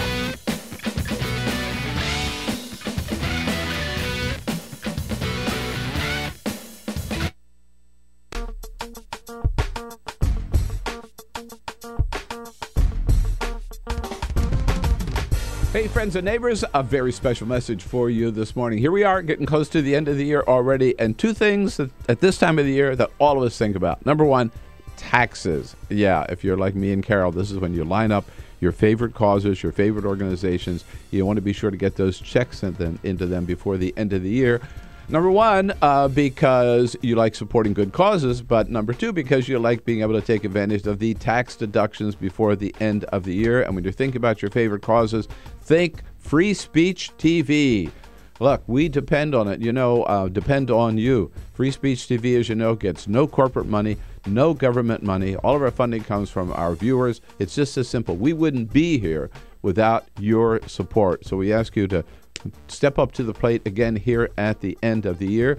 And the other thing, of course, people think about in December are gifts. Gifts to yourself, gift to your friends. We can combine the two. For a pledge to Free Speech TV, we'll send you gifts that you can consider end-of-the-year gifts to yourself or someone special to you. Here's how. For $120 pledge, which is $10 a month, think of it that way, copies of two great books. My latest one, The Obama Hate Machine, all about the Koch brothers and all the evil they're doing, plus a copy of Joe Cirincione, one of our favorite guests here on the Bill Press Show, Joe Cirincione's latest book from the Plowshares Fund, Nuclear Nightmares. If you can pledge $240 a month, that's $240 a year, $20 a month. The three of the favorite books that I read this year. One about Congress, Norm Ornstein's It's Worse Than It Looks. This one, my favorite science writer, Mary Roach, and her book called Bunk, The Curious Coupling of Science and Sex. Woohoo! And thirdly, my favorite mystery writer, Michael Dibdin, writes books about Italy. My favorite is Blood Rain, which takes place in Sicily. And then for $360 a month, a real special deal, and exclusive copies of 3 interviews that I conducted here at the Hill Center in Washington, D.C., 1 hour each with Mark Leibovich from the New York Times, Bishop Gene Robinson, and Senator Mary Landrieu. And for those of you who can make a very special pledge to Free Speech TV of $1,000, an extraordinary gift, here it is. Scarf, just like this one, a hand-woven scarf. This is rayon chenille. It could also be in bamboo, done by the greatest weaver in the world, my wife, Carol Press. So if you can help us, please, we love bringing you the show every day. I love getting up early in the morning, having the first crack at news and commentary with you, bringing in the best guests that we can get for you. You know, our regulars, Arthur Delaney, Igor Volsky, Congressman Chris Holland, other members of Congress. But again, we couldn't be here on Free Speech TV, couldn't be here with Tom Hartman and Amy Goodman, David Packman, and Ring of Fire without your help. We depend on it. So please give us a call at 877-378-8669.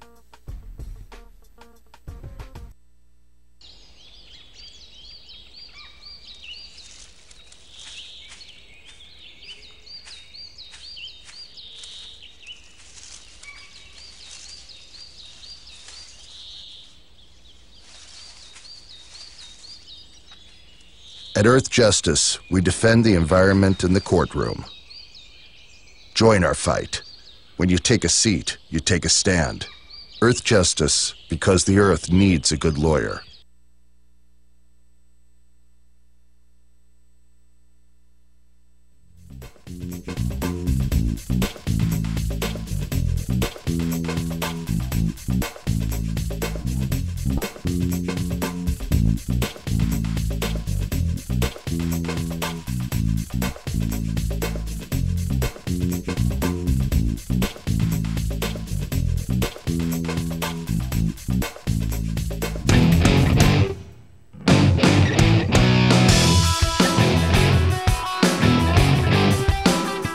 This is the Bill Press Show. It is 26 minutes after the hour. Dave Jamieson from Huffington Post, labor reporter for Huffington Post, will be here in studio with us in the next half hour. Right now, we are joined by the president of the AFT, Randi Weingarten, here in studio with us, with a big day coming up on Monday, Day of Action about education, making it our number one priority again in 60 cities across the land.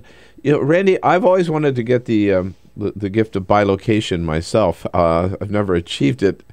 I think you've got it. Where are you going to be on Monday? And again, if people are in one of the non-60 cities, how can they help and find out what's going on? Well, the way to help is really truly the way to help is to get involved. Get involved in public schools. Go to your neighborhood public school, work with a community group, work with parents, work with us, because this is a movement of people who want to make America better, and making sure that public education is an anchor of democracy, is a propeller of economy, but most importantly, really helps all children get to their God-given potential. That's what public education is about. It is supposed to be the highway to the middle class. That's what we want to get to again. But you can't do it alone. Mm-hmm. We have to be in coalition with each other. Teachers want to make a difference in the lives of kids, but we need to do it with community, and that's what the Day of Action, Reclaiming the Promise, our schools, life solutions, and business leaders, everybody getting involved. All and if in. you want to find out more about the Day of Action, again, how you can plug in, aft.org is the best place to go, and we'll tell you about all the organizations that are part of this. I'm so excited about this. Look forward to hearing all about it. Fantastic. And thanks for coming in and telling us about it. Thank you. Randi Thanks, Weingarten. Bill. Okay, thanks for your support of the show, too, Randi. Thank you. This is the Bill Press Show.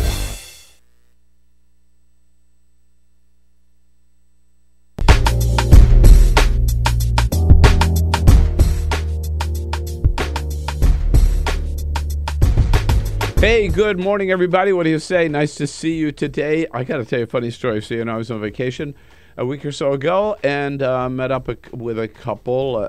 We were chatting over dinner one night, and the guy said to me, so, obviously, you're retired. And I said, what? I'm not retired. I said, what? You think because I've got gray hair, I'm retired? No way. I'm not going to retire because I love what I'm doing, and I really do. Look, having to get up so early to do this show is no fun, but doing the show is something that I just look forward to every single day. I mean, it's great fun getting up, getting on top of the news, having the first crack at the news every day, being able to line up all of our guests, the best guests we can find to bring to you, and then hearing from you all over the country, your calls, your comments on the news of the day. It's just the best job, I think, in the world. And it's especially great, and I especially love now, being able to do this job on Free Speech TV and joining such giants in broadcasting as Tom Hartman and Amy Goodman and the good friends over at Michael Papantonio and the others at Ring of Fire. And it's all on Free Speech TV, the kind of hard-hitting, independent, uncensored news and commentary that you get nowhere else. That's the value of Free Speech TV. But of course, without any government funding, without any corporate funding, we depend on you to keep us going here at Free Speech TV. We work only for you. And so once again, we turn here at the end of the year to ask for your help, because without your help, we would not be on the air. And now at the end of the year is a good time to do it, because you not only help us and help everybody at Free Speech TV, but you help yourself by getting that good tax deduction. As a little incentive to help us out. A couple things to keep in mind. If you can help us with $10 a month, $120 a year, we will give you a copy of 2 great books. My latest one, The Obama Hate Machine, all about the Koch brothers, and Joe Cirincione, frequent guest here on the Bill Press Show, his latest book, Nuclear Nightmares, a real great book. For $20 a month, $240 a year, we'll give you 3 of the favorite books that I read this year, all in paperback. Norm Ornstein's book about Congress, It's Worse Than It Looks.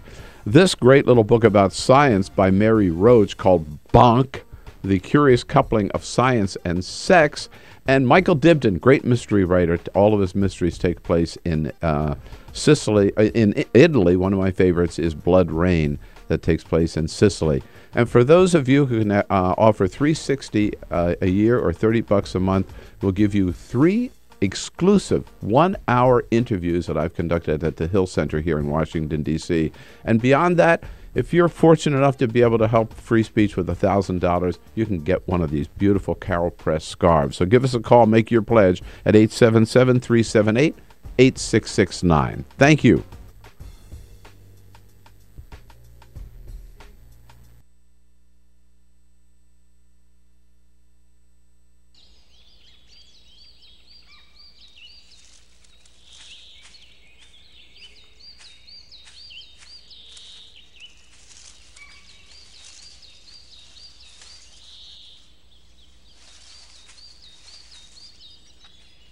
At Earth Justice, we defend the environment in the courtroom. Join our fight. When you take a seat, you take a stand. Earth Justice, because the Earth needs a good lawyer.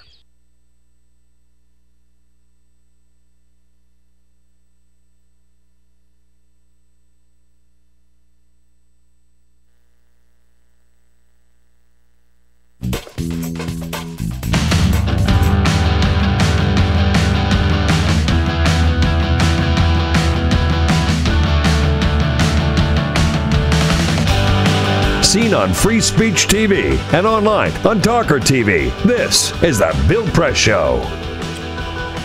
It is 33 minutes after the hour now. This is a Friday. How about it? Or won't let you go into the weekend before we do a little more business here, and lots more to talk about on the Bill Press Show Friday morning, December 6th. Including the fact yesterday, remember, we talked to some of the labor leaders out in Wisconsin about the big fast food day of action, another day of action, with some 100 cities around the nation yesterday. Fast food workers out with the chant, "We can't survive on $7.25," wanting to raise a minimum wage in the fast food industry from $7.25 to $15 an hour. Dave Jamieson covers labor issues, that and other issues for Huffington Post, joins us in studio now this morning. Dave, good to see you again. Hey, Bill, great being here. Thank you. Did you go to McDonald's or Burger King yesterday? No, did you? Well, we had one strike in D.C. It was down at the Smithsonian, at the Air and Space Museum. Oh, really? Where a lot of workers walked out there. Yeah, and they've been part of these rolling strikes. What chain do they have in the Air and Space? What do they have? What one of the chains? Yeah, they have. This is McDonald's, or it's a franchisee-owned McDonald's down there. Oh, really? And yeah. a lot of the workers in the museum. In the museum, I've been in that museum in a long time. So yeah. So these workers are they're all making around minimum wage. And a lot of them are upset because they're working in what's a government property, right? So their whole beef is not only no pun with beef intended. Not only are they really low paid, but they feel like their low wages are underwritten by the government. So that's been part of why they've been out there making a lot of noise on this. And how long were they off? They were off for the day. It's not clear, like in a lot of these strikes, kind of how many workers were on for the day, how many kind of formally walked out. But in a lot of places, it's been enough to basically shut down the store. Well, that's what I was curious about, because I know in some places it was just like maybe for an hour that they walked out. But if they do, and if enough of them do, they can't serve their customers, right? Yeah, with these kind of rolling strikes, there's been one popping up every few weeks or months now. In a lot of cases, it's been big enough so that some of these places can't carry on with their business, and that's a pretty big deal in an industry where workers aren't unionized, they don't do formal strikes, but in some cases they've actually been able to disrupt the operations. And that's unlike these Walmart strikes that we've seen, where it doesn't put a dent in what a Walmart does for the day because you don't get enough workers to walk out because those places are so big. But with these fast food joints, they've actually been able to shut the joints down in a few situations. Is there any indication yet that these rolling strikes, the fast food strikes, are going to achieve their goal of getting the minimum wage up to close to 15 or close to it, and the other goal, of course, is enabling them to form a union? Well, $15 is a very lofty goal. I personally would be shocked if the minimum wage got up there, even though there are places that SeaTac out in Washington just passed a $15 wage. I think broadly, kind of the significance of this is that these fast food strikes are now in the public imagination. The president was kind of obliquely addressing them the other day. Yep. And for what was these kind of very small, isolated things a few months ago, for that to be on the national radar and to frankly be on the president's radar, especially when he's making this minimum wage push, I think that's a huge deal. And these strikes, people see it. It's kind of becoming part of the discourse when we talk about low wages. But you said, which is true, that jumping from $7.25 to $15 may sound like a really big jump. But at the same time, even at $15 an hour for a 40-hour work week, you're still at the poverty level. Yeah. You'd be talking about a salary of, if you're lucky enough to get full-time work, and most of these folks don't, you'd be at salary in the high 20s, which in these cities, in D.C. and New York, you're barely eking by if you are eking by. Yeah. So that's kind of, when you think about that, so that's what you'd be making on $15 an hour. Think about the fact that a lot of these folks are at $7.25, and in New York, the minimum wage is no higher than the federal. It's $7.25, and what we think of as the most expensive place in the world. So I think when you think about it in those terms, you see how there really is this yawning gap in the U.S. between what is our minimum wage and what is a living wage in most places. Dave Jamieson is our guest in studio covering labor issues for Huffington Post.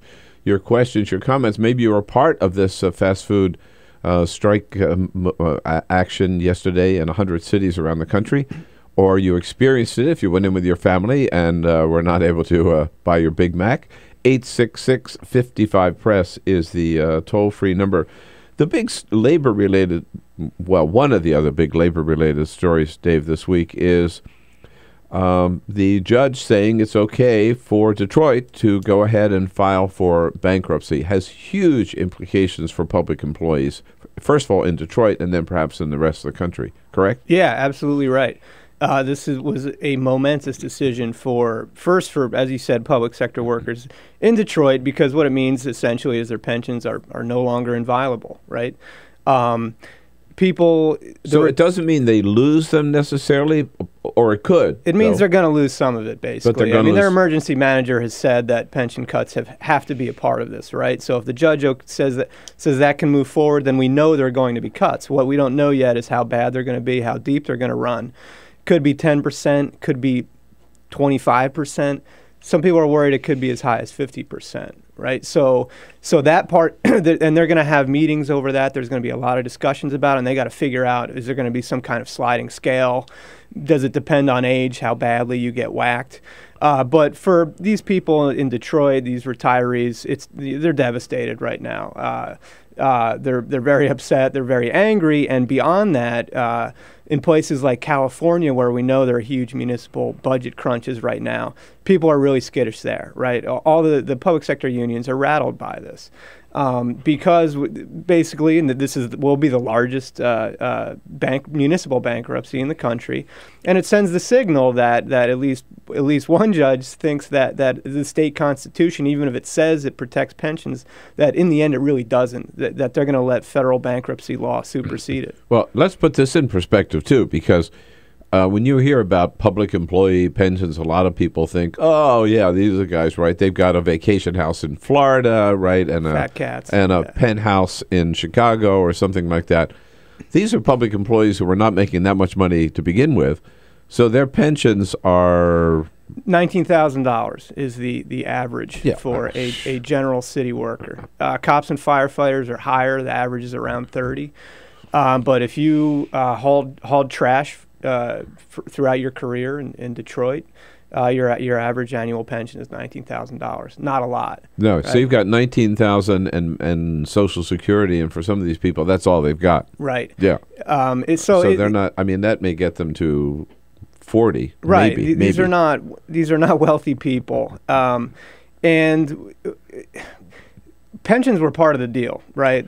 Right. When you agree to haul trash for a career, that's right. Part of the deal is you're not going to get rich doing it, but you're going to have a decent living and you're going to be protected in your retirement years because a pension is part of that. And now people feel like that basically, well, a contract is being violated, and that's why people are devastated. They're worried financially, and they're also hurt. And as you pointed out, there are other. You mentioned California. The one where this may more readily come to a head is in Chicago, right? Chicago's facing, this was front page New York Times story yesterday. It's facing the immediate crunch. State of Illinois just dealt with this, and now it's Rahm Emanuel and the city of Chicago. Pensions. Now, I'm not saying that they're going to file for bankruptcy, but Emanuel has said we're either going to have to cut pensions or raise taxes. And this is the other thing, beyond all the legal ramifications, just sort of in the public discussion on pensions, this is a huge blow, right? Because this gives fodder to the people who are always out there making the argument that it's public sector workers and it's pensions that are breaking the backs on these budgets. And the Detroit ruling gives a lot of fodder to them, and it's a huge blow in that regard. So I think kind of in the public imagination, this is also very troublesome for public pensions. Is there any recourse? AFSCME or SEIU, they're appealing. They're appealing? That's the immediate step. Things don't look great. And I think they're worried about where the other battlegrounds are going to be. I don't think this is going to lead to cities all over the place simply declaring bankruptcy, because just like with personal bankruptcy, it's kind of a last resort, right? You have to prove that you can't pay these debts in other ways, and if you're going to do it, it's going to hurt you in the municipal bond market. So there's plenty of reasons not to do it. But for places that are in as dire a situation as Detroit, I think this is going to be an encouraging factor for them to do it. Absolutely. Dave Jamieson with us from Huffington Post on labor issues. A lot of big ones out there, particularly the fast food strike. I think this is one of the most effective and impressive labor movements I've seen in a long time. Very well organized. A big day of action yesterday. If you were part of it or you observed it, got a comment about it, 866-55-PRESS. And then Detroit, could what is happening in Detroit be duplicated? Will we see the same thing in other cities and other attempts to cut or to just get rid of public employee pensions around the country? 866, very important issue, 866-55-PRESS. We'll talk about it some more when we come back. On your radio, on TV, and online. This is The Bill Press Show.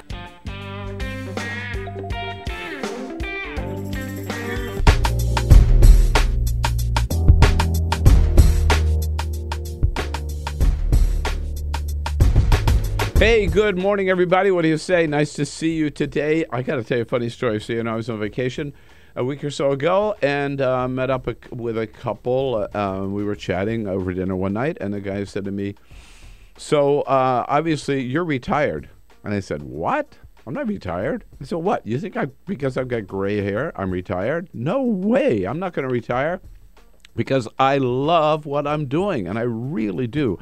Look, having to get up so early to do this show is no fun, but doing the show is something that I just look forward to every single day. I mean, it's great fun getting up, getting on top of the news, having the first crack at the news every day, being able to line up all of our guests, the best guests we can find to bring to you, and then hearing from you all over the country, your calls, your comments on the news of the day. It's just the best job, I think, in the world.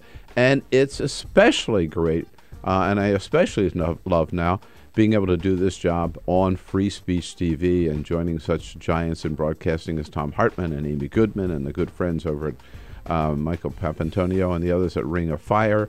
And it's all on Free Speech TV, the kind of hard-hitting, independent, uncensored news and commentary that you get nowhere else. That's the value of Free Speech TV.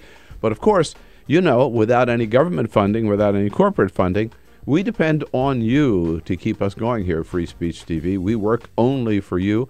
And so once again, we turn here at the end of the year to ask for your help, because without your help, we would not be on the air.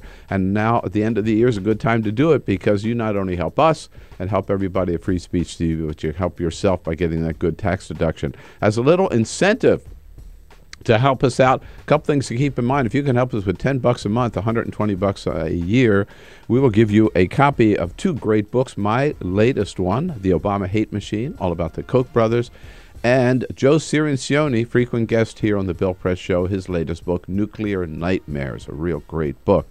For $20 a month, $240 a year, we'll give you 3 of the favorite books that I read this year, all in paperback. Norm Ornstein's book about Congress, It's Worse Than It Looks.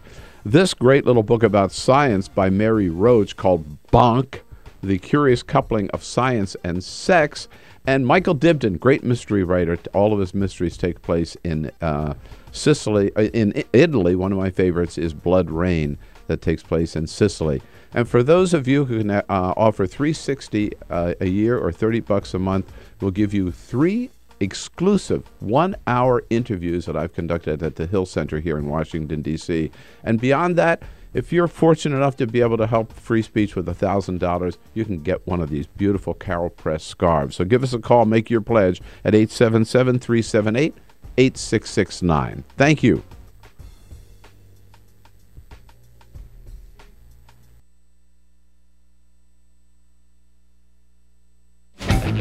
Connect with The Bill Press Show on Twitter. Follow us at BP Show and tweet using the hashtag WatchingBP. This is The Bill Press Show. Okay, 12 minutes before the top of the hour. In the next hour, Ashley Codianni from Now This News will be here, as well as Austin Wright from Politico. Right now, Dave Jamieson joins us. He is a labor reporter for Huffington Post. Dave, we're talking about the minimum wage, particularly brought to the forefront by the action in with the fast food workers. Related, before the end of the year, unemployment benefits run out, right? That's right, yeah. We're likely to see any action on that. What would it mean if they're not extended? Well, what it'll mean if they're not extended is that over 1 million people, 1.3 million, would lose their benefits. Basically, whatever's clinging them onto financially right now. The cost of extending it would be about $25 billion. This is kind of rolled into the budget talks right now. Right. Democrats have signaled that they want these re-upped. Republicans have signaled that they are willing to let them lapse, but it's going to be part of the budget talks now that are in conference, and it could become a real sticking point. Well, this happens at this time every year, mm-hmm. right? There's a question of extending the unemployment benefits. Yeah. Which, of course, is the worst time of the year, it seems to me, to be talking about them, right? Yeah. With the holidays here. Coming up. You don't want to worry about losing the last money you have coming in. Right. And in the past, hasn't this always been an area where Republicans and Democrats have sort of agreed? I mean, that the last thing you ought to do is kick these people while they're down, I guess. And yeah. So does that mean we're likely to see an agreement?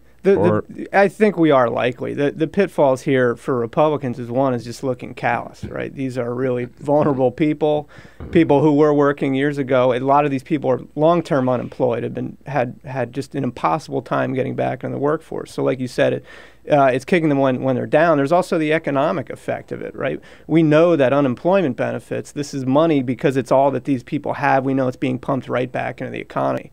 So this is like kind of obvious, easy stimulus money. So if we don't re them up, that obviously hurts the economy. So that's why they've always managed to hash this out. It's just going to become a bargaining chip in kind of the larger sequestration budget talks right now. Let's say hello to Amy, joining us from Rockford, Illinois. Hi, Amy. Good morning. Hi. Good morning. I just have a quick little comment about pensions in the state of Illinois and Yes. the new pension bill that the governor signed. People may not be aware of this. I mean, teachers are aware of this, but in Illinois, teachers are not eligible and don't receive Social Security benefits. We don't pay into Social Security, and we don't receive Social Security, so our pensions are really our only retirement fund. Why is it that you're exempt from Social Security? It was a deal, I believe, that was agreed upon during the Reagan administration, and I think there's something like 7 states that have opted for this. I don't know why it benefits the state, but this is some agreement that was made about 50 years ago, or 30, 40 years ago. So it seems to me that this is like a double whammy, right? So you agree that you will opt out of Social Security because you've got the pension, Right. and now they're going to take your pension away from you. Right. So that means that people will be pretty much destitute unless they have personal savings. And, most people, most teachers probably do have some kind of thing like that. But Well, I wouldn't. I would bet on that. No. Wow, Amy, that's even worse and worse than I thought. I appreciate the call very much. Okay, one other yeah. little point too. Sure. If we're because it's considered double dipping, if my spouse were to die before I do, I'm not eligible for his death benefit and Social Security either. So I don't collect anything from him either. So because that's considered double dipping into the system. Good Lord, Amy, thank you for the call. Boy, and best of luck with that hardship getting through. But I didn't realize that was It's the case. true, yeah. Why would they And give up Social? Why wouldn't they qualify for Social Security? I mean, It's as she said. It's in some states it's considered a double dip because they're already getting a government-funded pension. And I've talked to workers in other states where this is the case. And I was talking to Randi Weingarten about this a couple of days ago, who you had on earlier, about how a lot of these folks aren't eligible for Social Security or it's reduced Social Security. So this is kind of the whole retirement crisis that we're facing, right? Not only now are these folks facing losing their pensions, but this also dovetails with we're talking about cutting Social Security, not expanding it. So this woman Amy, this is someone who could see her pension whacked at in an era when we're already cutting Social Security as well. So yeah, and as Amy as what we were saying earlier, the pension is part of the deal, right? Amy, I don't know what her salary was, but I don't think she's getting rich being a teacher I'm in sure. Illinois. But part of the deal is that, and part of what sweetens the pot and attracts decent talent into teaching is knowing that there's going to be a pension for you at the end of the road. And now that's changing. Yeah, I didn't realize this was okay. This is a total double cross. It really is. We got a deal for you. You give up your Social Security and accept this pension, okay? And then people say, okay, fine, I'll do that, right? Because I'm a loyal public servant and I really love teaching. And now, once you made the deal, they say, guess what, right? We're going to take your pension away. Quite an arrangement. Yeah, and they're left with nothing. Oh, man. Something else to get pissed off about. Dave Jamieson, thanks so much for coming in this morning. Bring us up to date. Always a pleasure, Bill. On the Thanks. important issues. Thank you. President Obama, busy day down at the White House. I will bring you up to date on that when we come back. This is the Bill Press Show.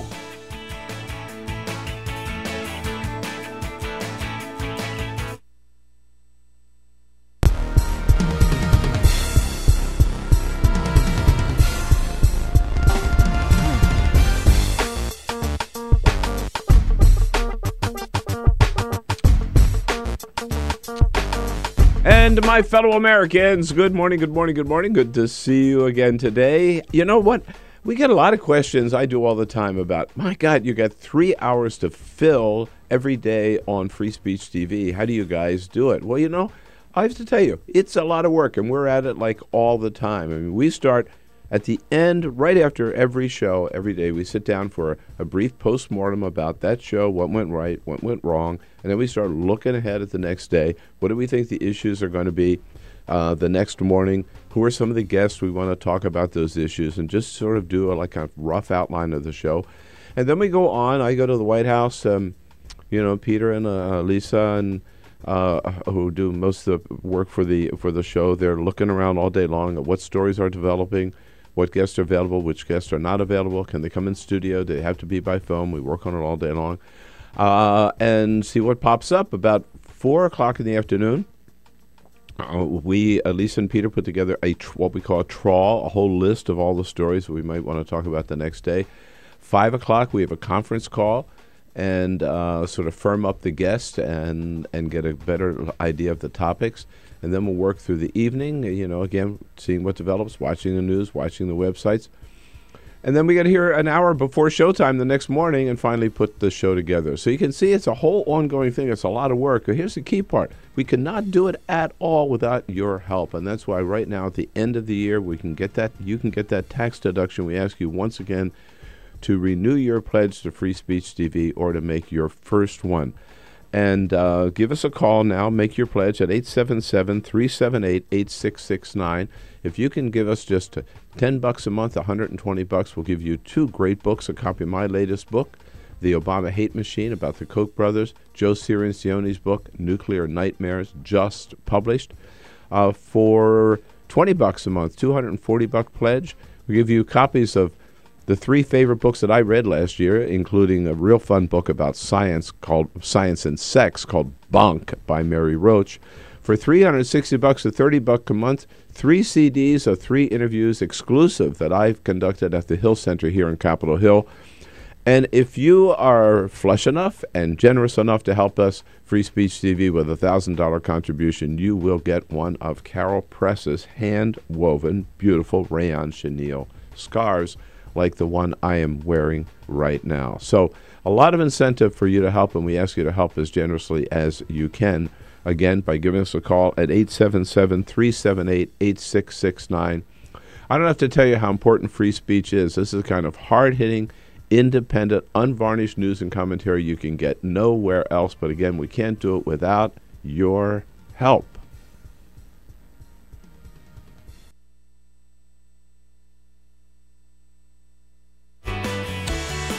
Here we go, hour number 3 coming up on the Bill Press Show Friday morning with 2 great guests, Ashley Codianni, who covers the Congress for Now This News, in studio with us for the first half hour, joined later by Austin Wright, who's a reporter for Politico, covering all the big stories of the day.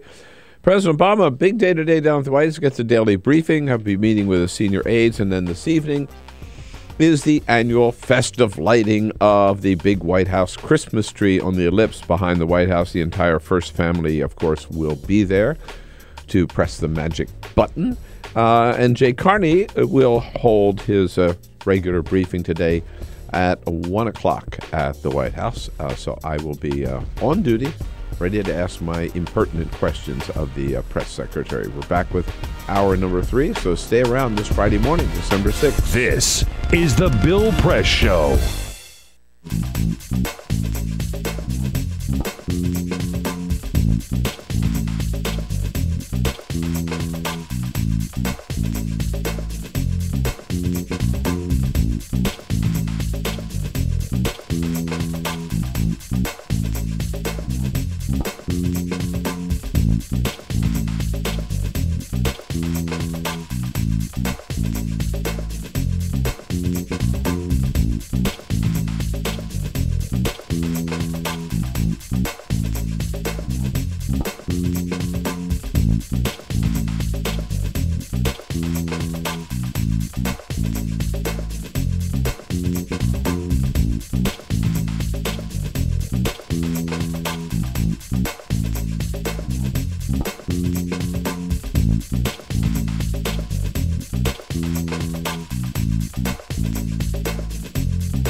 TV and online. This is the Bill Press Show. He no longer belongs to us. He now belongs to the ages, so said President Obama of Nelson Mandela last night. Dead at the age of 95, a man who indeed changed the world. Good morning, everybody. Not just South Africa, changed the world. Great to see you this morning. It is Friday, December 6th. Oh my God, we have an LOE again in the third hour? This is unheard of. You sure Peter Ogburn gave us permission for that, did he, before he left? We love Fridays. It is worth an hallelujah to get to a Friday, end of the week. Any week for us is a good Friday. And it's great to see you today. Thank you for joining us on your local progressive talk radio station, where we are your morning talk show. Start the day the liberal way every day here with the Bill Press Show.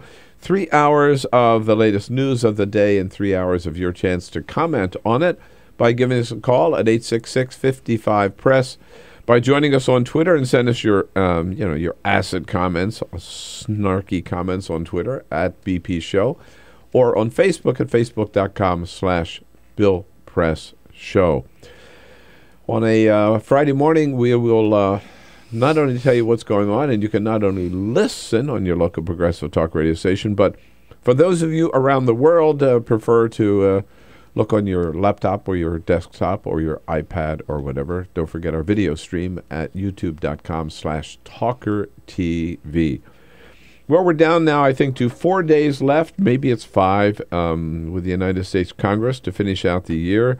Ashley Codianni covers the Congress for Now This News. She's in studio with us this first half hour here. Ashley, nice to see you again. Hi, good morning. Thank you for coming in. You're wearing a beautiful scarf this morning. I've got a beautiful scarf on. Yes. Honestly. Best scarf I've ever worn. Warm, right? It's warm, it's not itchy, it's comfortable, and I got it from Carol Press. There you go. Okay. And if you would like one just like it or like the one I'm wearing, go to our website, BillPressShow.com, and in the upper right-hand corner, you'll see the click to Carol Press scarves. You know what these make? These make great holiday gifts. Oh God, I'm telling you, bring her in every day. Yeah, I'm gonna get some for my family. Carol will love that. Yep, Carol will love holiday that. gifts. Yes, they do make great holidays or gifts for yourself. Don't forget, Right. that's the best kind of giving that I find is giving things to myself, or to someone very special, your family. We also got the whole team here. Well, no, not the whole team here. This morning. Peter Ogburns, he's out. He's down in Charleston, South Carolina. We have deputized Stevie Lee Webb here to run the board this morning. Stevie Lee. Thank you, Captain. All Very right. glad So to far, be so here. good. We got through 2 hours. Maybe we can limp through this third hour. Yeah, sorry, that's where the extra hallelujah came in. I'm just glad I didn't Yeah. set fire to anything. Elisa Murphy, our new associate producer here in the studio with us. Hi, Elisa. Good morning. With Alicia Cruz. They're waiting to hear from you on the phones. Keep her busy, keep those phones ringing. And keeping us looking good on the video cam. And the video stream is Cyprian Bolding, our videographer. Well, for those of us in the news business, this is a very important season because we are about to see the launch, I think it's next week, of Anchorman 2. Yes. Ron Burgundy. Couldn't be happier. They have a whole show about Anchorman 1 at the Newseum of all places. Yep. Right? The Serious News Museum has a whole exhibit on Ron Burgundy. And Will Ferrell is doing so much promotion for this movie, going around appearing on local newscasts. Right. Last night, he was actually on the Sports Center, on the Dan Patrick Show, doing a make-believe call of a baseball game. Here's what that sounded like. Okay, Gibby against Dennis Eckersley, home run at Dodger Stadium. All right, you ready? Okay. You have a big 3-2 pitch coming here from Eckersley. We're waiting on the pitch. Oh, Eckersley steps off the mound. Looks to his wife, Donna, and blows her a kiss. Is whispering something to Donna. Something, pull the car. Something, pull the car around the back after the game. I'm going to strike this sucker out. Apparently that's what he's saying. Yeah, funny guy. It's, I used to say whether the movie's a bust or not, they're getting a lot of publicity for it. They sure are. Yeah, I can't wait to see it. Well, they're launching. I was going to see it this weekend, and that's why I said it's not out yet. So No, yeah. They're launching a 24-hour cable news network in Anchorman 2. That's the storyline. Oh, is that right? Yeah. Imagine that. Yeah. A 24-hour news network. Absolutely. I used to work with Ron Burgundy. I used to work at one of those. Oh, me too. How'd that go, right? All right, 11 minutes after the hour. Again, Ashley's here for the first half hour. Then Austin Wright will be joining us from Politico. But first, find out the big stories of the day. Few headlines heading your way this hour. Prosecutors announced Thursday Florida State quarterback Jameis Winston will not be charged with sexual assault allegations from this past year. A key factor was the victim's inconsistent story from the night of the alleged incident, when she had been out drinking with friends at a Tallahassee bar. The accuser's family and others claim authorities allowed the football interest to dictate the depth of the investigation. Winston is a Heisman Trophy hopeful, set to play a conference championship this weekend and potentially a national championship after.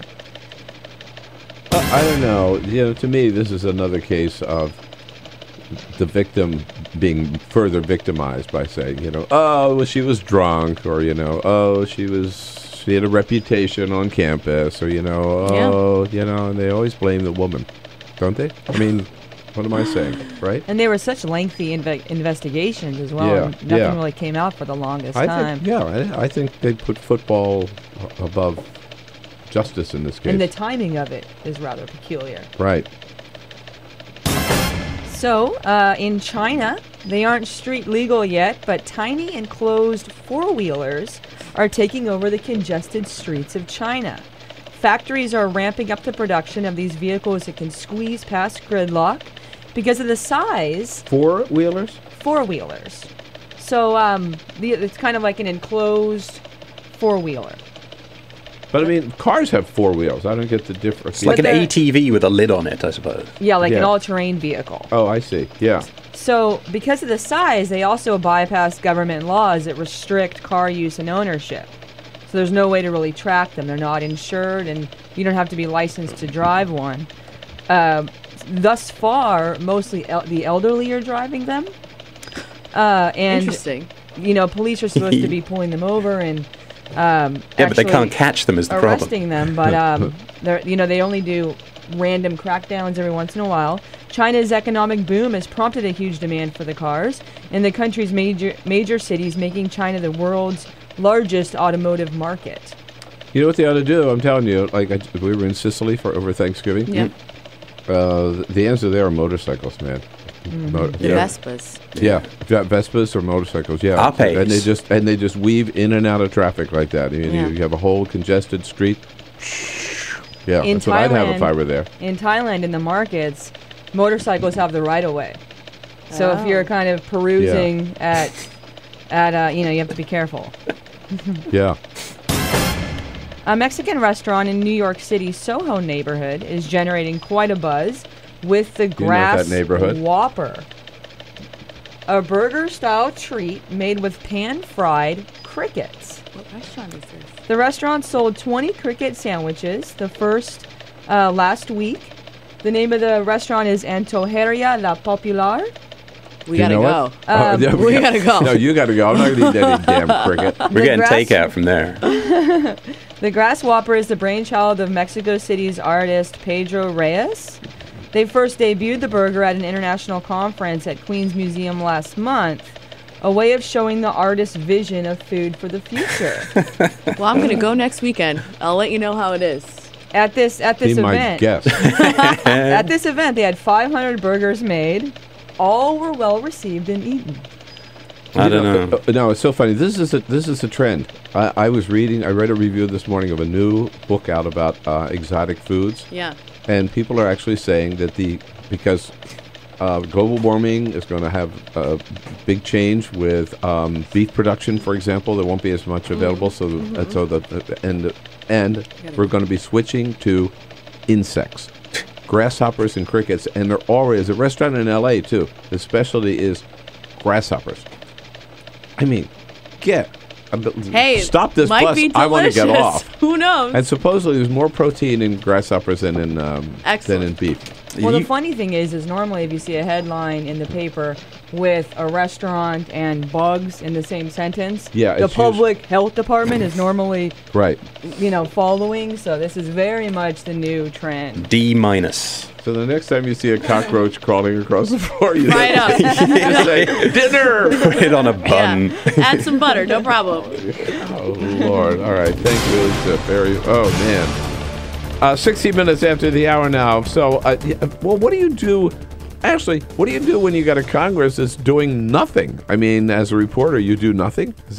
Oh, no. We talk about how they're doing nothing. Oh, okay. Because it's your job, right? But they've already been, 4 or 5 days left, big deal. But they've already been rated as the least productive Congress in the history of the universe, and 2013 as the least productive single year ever in the history of Congress. Right. So, I mean, there was talk yesterday that do people recognize this? How do members of Congress feel about this?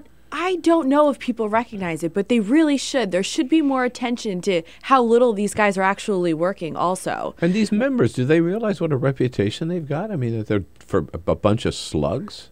Well, it's, today's Friday, right? I think so. They're not even here today. Yeah, and so it's not even for what? I mean, a week is a full week. You should at least come in on Friday if you have all this stuff on your plate and get some things done, but no. It's not like there's nothing they could do. Let's take immigration reform, for example. You and I have talked about that issue before. Right.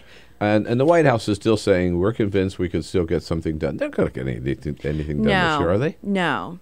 The one thing that did pass, and it seems as though will be the only thing that happens before the new year, is the plastic gun ban law, which was just a simple extension of a 1988 law. And that could be the only thing that actually gets done. And even then, there were loopholes that weren't even worth fighting over. I mean, that was good, but hardly the gun safety legislation that we need. Like it doesn't bring back the ban on assault weapons, for example. Yeah. So, one, nothing's going to get done. Two, there are a lot of lingering larger issues. And three, I just really hope people do start to pay attention about how little these guys are actually being effective in voting and working. There are rumblings that the New York Times lead headline this morning, other than Nelson Mandela, is Congress nears modest accord on the budget. So people saying, well, Patty Murray and Paul Ryan are really close to a deal. But are they close to it like a big budget deal like we need to put these budget woes behind us? I mean, is it ever a big budget deal to put these woes behind us? No. But I do think rumblings are, and from whom I've talked to and what we've heard, they are close to a deal, ones that Democrats can also sign on to. So there is that. And their deadline for that is December 13th. So for the Budget Committee Conference to come with an idea. So... Right. I'm just so that's what Thursday next week, right? Wednesday, Thursday next week. Yeah, whatever. It's Thursday. No, the 13th is Friday. So December 13th, Friday the 13th. Yeah, you're right. Okay. That's the day of our big Bill Press Christmas party luncheon. I'm not sure we're going to be. They may have to postpone it because we're not going to do any business. We're not doing any business on that day.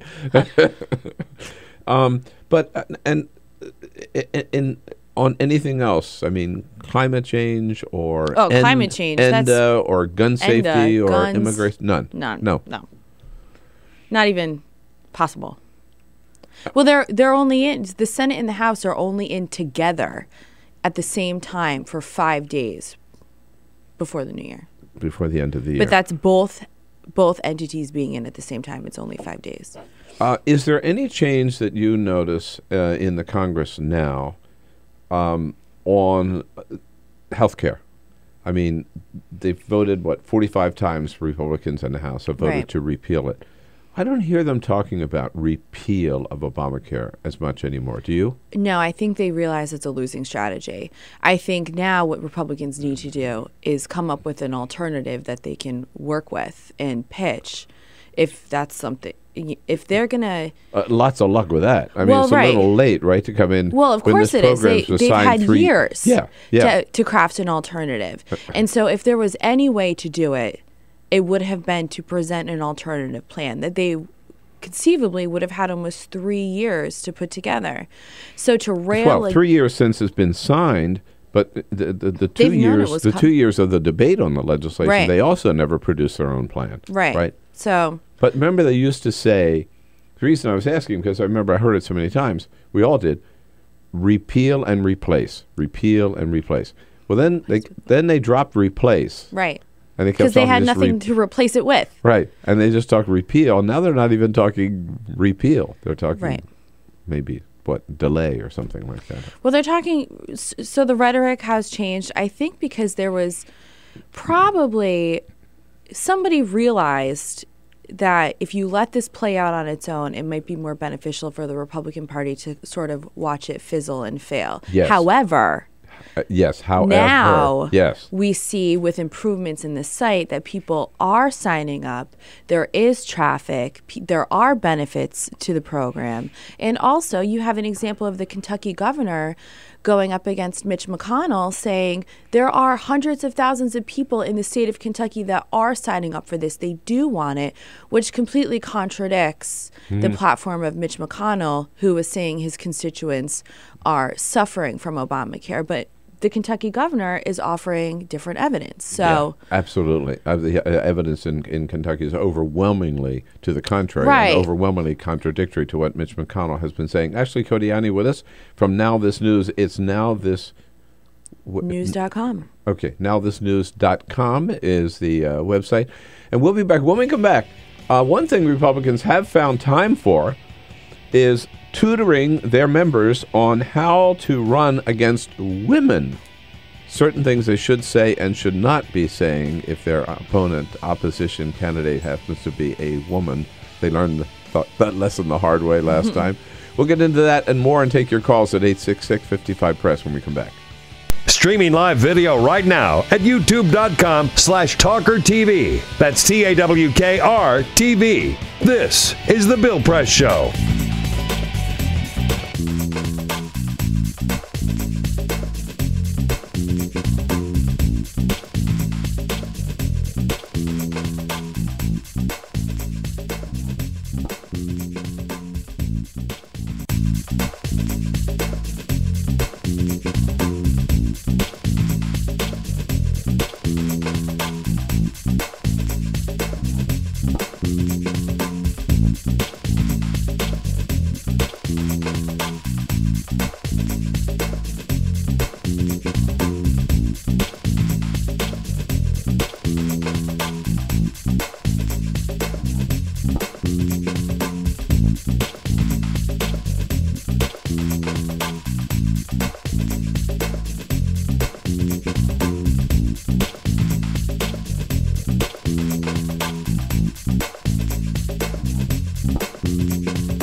This is the Bill Press Show. You bet it is. From Politico, Austin Wright joining us in studio in the next half hour. Right now we're visiting with Ashley Codianni from Now This News, nowthisnews.com. So actually we just have about a minute left, but House Republicans are worried about some of them having to run against female candidates next time around. Yep. And they remember what happened with Todd Aiken last year when he talked about legitimate rape. Right. Not the only candidate to get in trouble. So they're schooling their candidates on how they should compete against women. Yeah. Which is interesting. I mean, they're obviously preparing themselves and or I guess early prevention for gaps.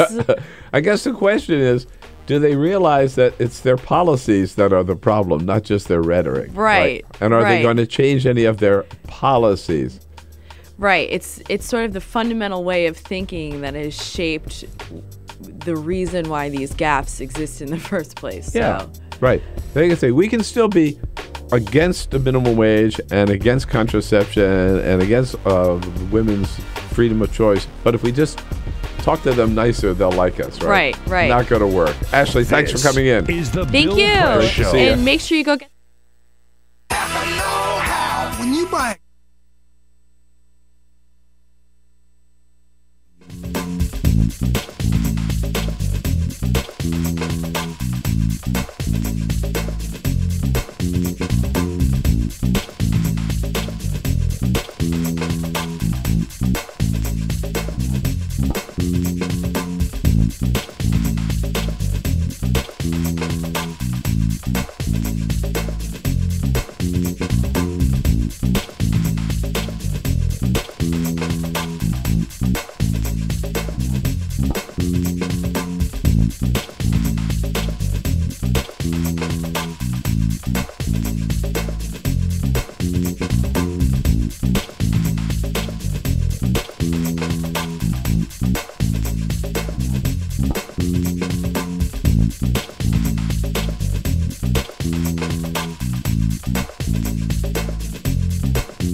Connect with The Bill Press Show on Twitter. Follow us at BP Show and tweet using the hashtag WatchingBP. This is The Bill Press Show. On a Friday morning, December the 6th, indeed, The Bill Press Show coming to you live from our nation's capital, our studio here on Capitol Hill in Washington, D.C., just down the street from the United States Capitol building. 33 minutes after the hour now. Thanks for being with us this Friday morning. Hope you're going to have a great weekend, and we appreciate your checking in here to find out what's going on before you head into the weekend.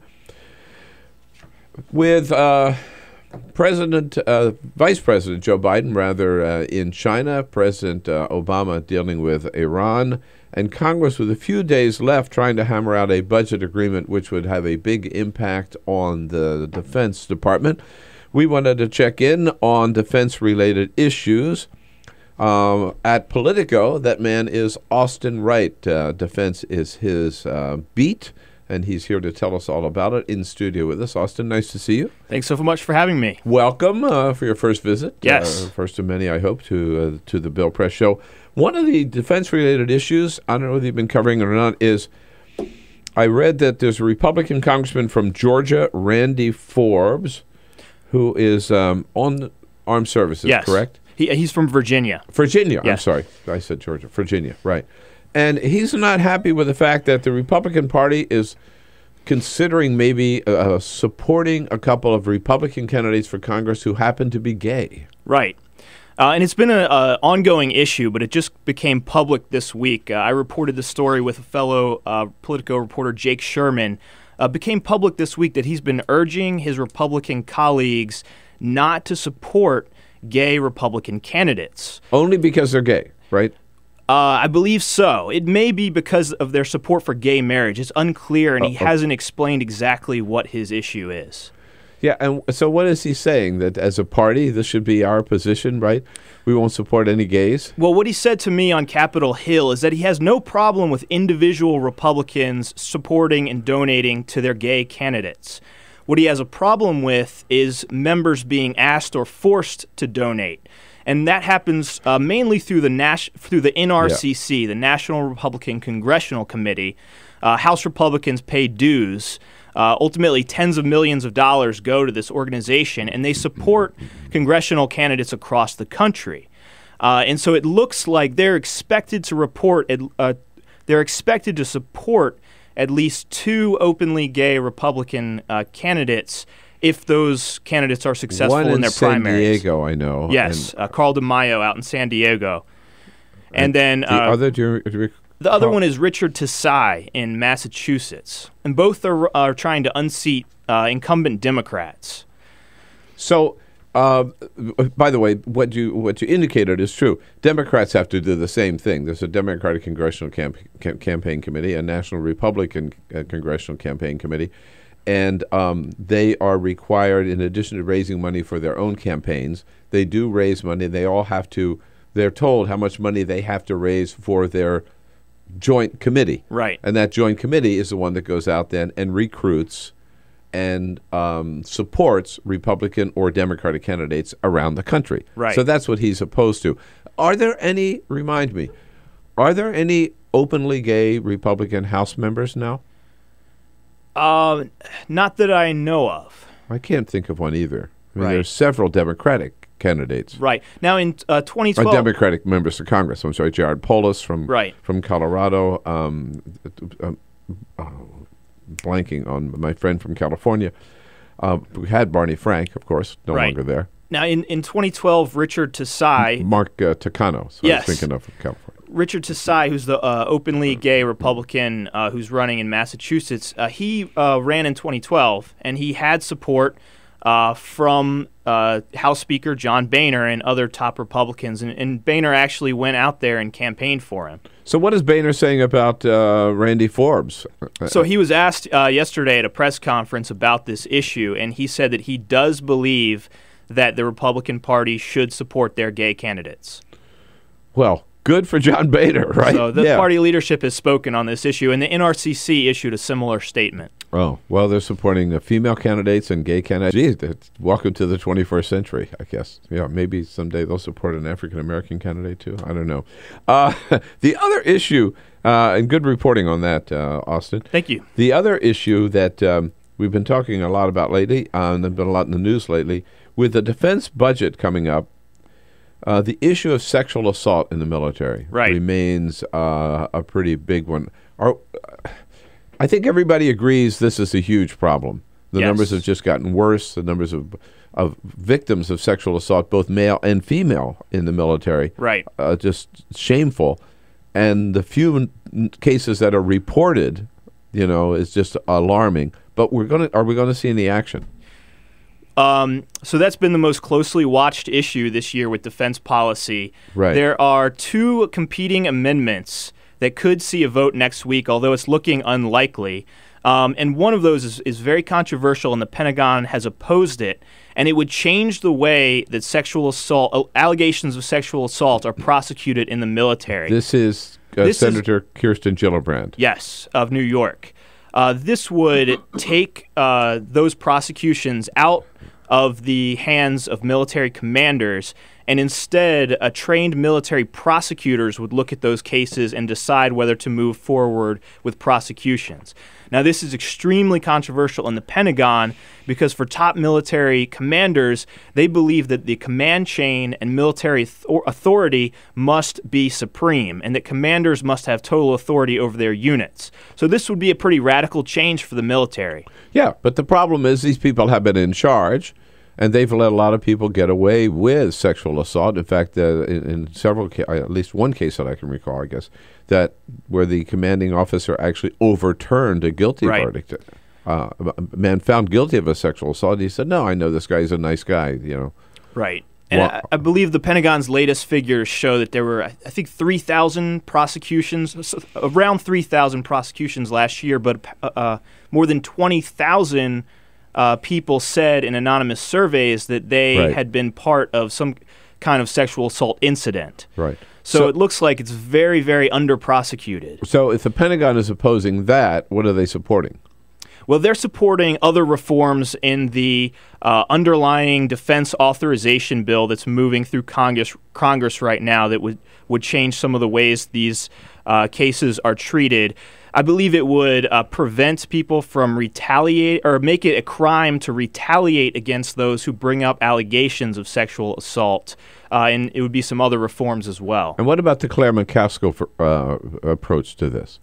Right. Because she and Kirsten Gillibrand have been vying, for the right way to approach it. My understanding, again, is that Claire McCaskill would leave the decision with the Pentagon chain of command. Yes. So McCaskill is putting forward her own amendment that's kind of a compromise between what's in the underlying bill and the Gillibrand amendment, but it would leave the current command structure in place. The military commander would still have authority.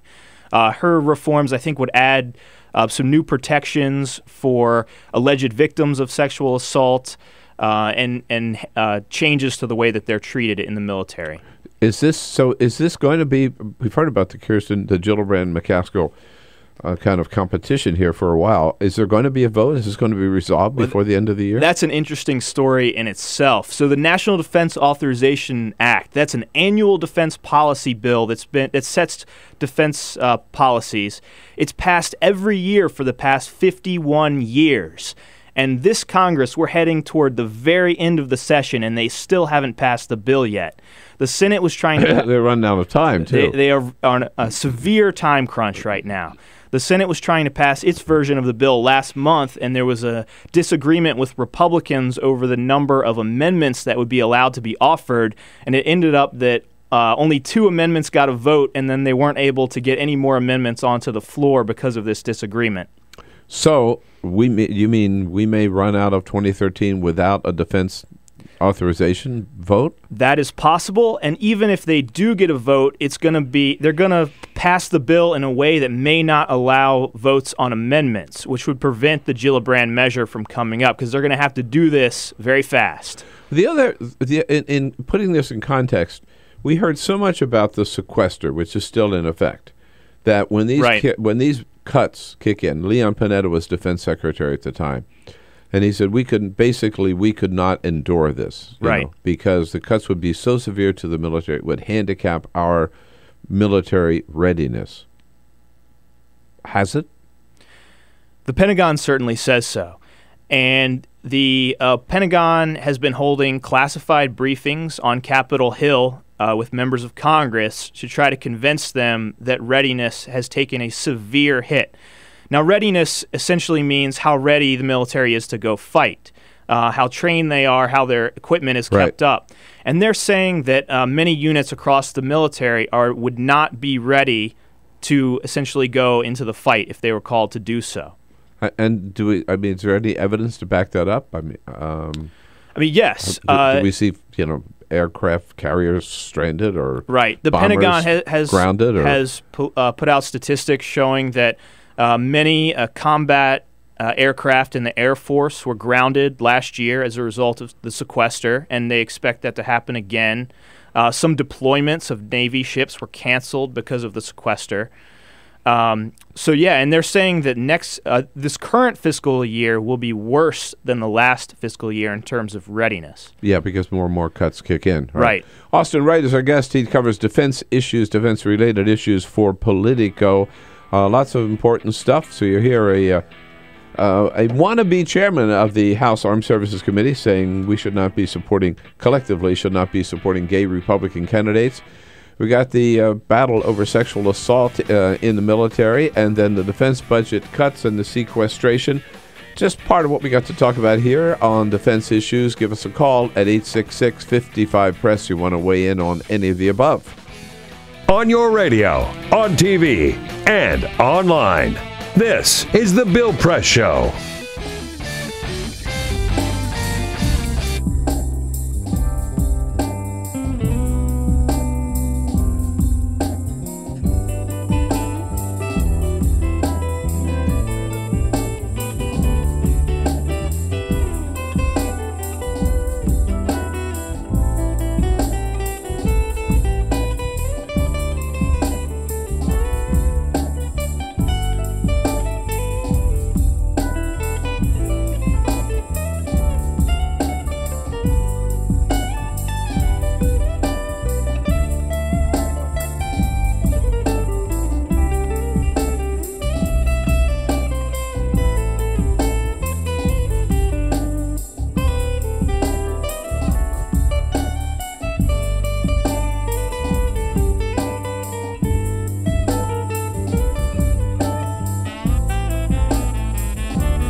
Seen on Free Speech TV and online on TawkrTV. This is the Bill Press Show.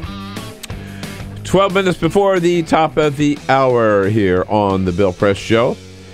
Friday, December 6th. Good to have you with us again. Thank you so much for joining us in studio with us. Austin Wright covers defense-related issues for Politico.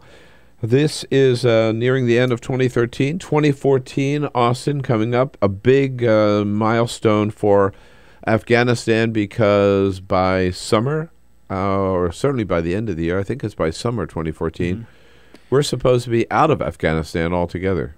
Will we be? Well, it's unclear. I think the White House would like to leave some troops there. Probably 10,000 troops or less to remain in Afghanistan to help them with their fight against the Taliban. But the problem is they're trying to reach a security agreement with the Afghan government that would allow U.S. troops to remain in the country, and there are several big issues that they've run into there, and it still remains unclear whether they're going to be able to get that agreement. There's a lot of thought that all the Taliban are doing is just biding their time. Right. And waiting for American troops to pull out, and then they're just going to move in and just crush the Afghanis. What is the sense that the Afghan military is going to be able to handle this on its own? Well, they haven't shown much evidence of their ability to do so so far. In the past year, the Pentagon has really been touting the Afghan military's ability to fight on its own and do Afghan-led missions. But, reports on the ground there show that they're still really struggling, and they're especially struggling to keep their equipment maintained. And it's unclear whether they'll be able to keep all the equipment that U.S. government has given them in good shape. Aren't there areas of the country today that are still under Taliban control? Yes. So so we just leave those there, and I mean, I'm just very skeptical that Karzai will be gone, correct? But the Afghan government, I'm not saying we ought to stay in Afghanistan. I just think it's pretty inevitable to me that once the American troops leave, that government's going to collapse. It's definitely a fragile situation. And I think a lot of top government officials in Afghanistan would like to see U.S. troops stay there to help them. The White House is having trouble with Afghan President Hamid Karzai. He's saying that he doesn't want to sign the security pact. He wants to leave that up to whoever his successor is going to be. And that's caused a big problem for the White House because they want to get this deal signed quickly to allow U.S. troops to stay in the country after 2014. How many troops would stay in the country after 2014? A lot of numbers have been floated, but it looks like it would be 10,000 or less. And they would be there for the purpose of? For assisting and training the Afghan military. But not frontline combat Not troops. frontline combat. All right. So then put that in perspective. We end the war in Iraq. We end the war in Afghanistan. We don't start any new wars. So where's the peace dividend, and why is there then such a demand for more and more money for the Pentagon if we're 2 wars short of where we were 5 years ago? Right. Well, if you ask the Pentagon that, they'll tell you that we actually are heading into a downturn in military spending, especially if the sequester level cuts stay in place. We're going to see a decline in military spending after a decade in which the Pentagon's budget doubled. But yeah, I've heard those numbers before. They're playing with they're just faking the numbers, aren't they? I mean, aren't they talking about the level of increase in defense spending may have been cut, but the actual defense spending continues to be record high? Okay, that's a complicated issue. So without the sequester, that's correct. The cuts that they were touting before the sequester were just reductions in planned increases. Right. And they call that a cut. Right. But really, they've been it's playing not that a game cut. for a long time. But the sequester, if they actually have to stick to those numbers, that would be a real decline in military spending for several years before it would begin to climb again. Yeah. This is such you cover it. I don't cover it that closely, but it's such a complicated issue. But about there's almost never a justification, it seems, or that the Pentagon would agree to trimming the defense budget, right? They always want more money. In peacetime and in wartime, they always want more money. That's the way Washington works. Money is power, and every agency is trying to defend it. Well, then we depend on people like you to report the truth and let the American people know exactly what they need and what they don't need and what it's going for and what the waste is and all that kind of good stuff. Right. All right. So glad you're there on these issues. Austin Wright covers defense issues for Politico. It's Politico.com. Of course, all the great men and women over there. Good friends, and it's nice to have you in studio today. Thanks, Austin. Thanks so much. I appreciate it. Come back again. And I'll be back with today's parting shot. Streaming live video right now at youtube.com/TawkrTV. That's TAWKR-TV. This is The Bill Press Show.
The Parting Shot with Bill Press.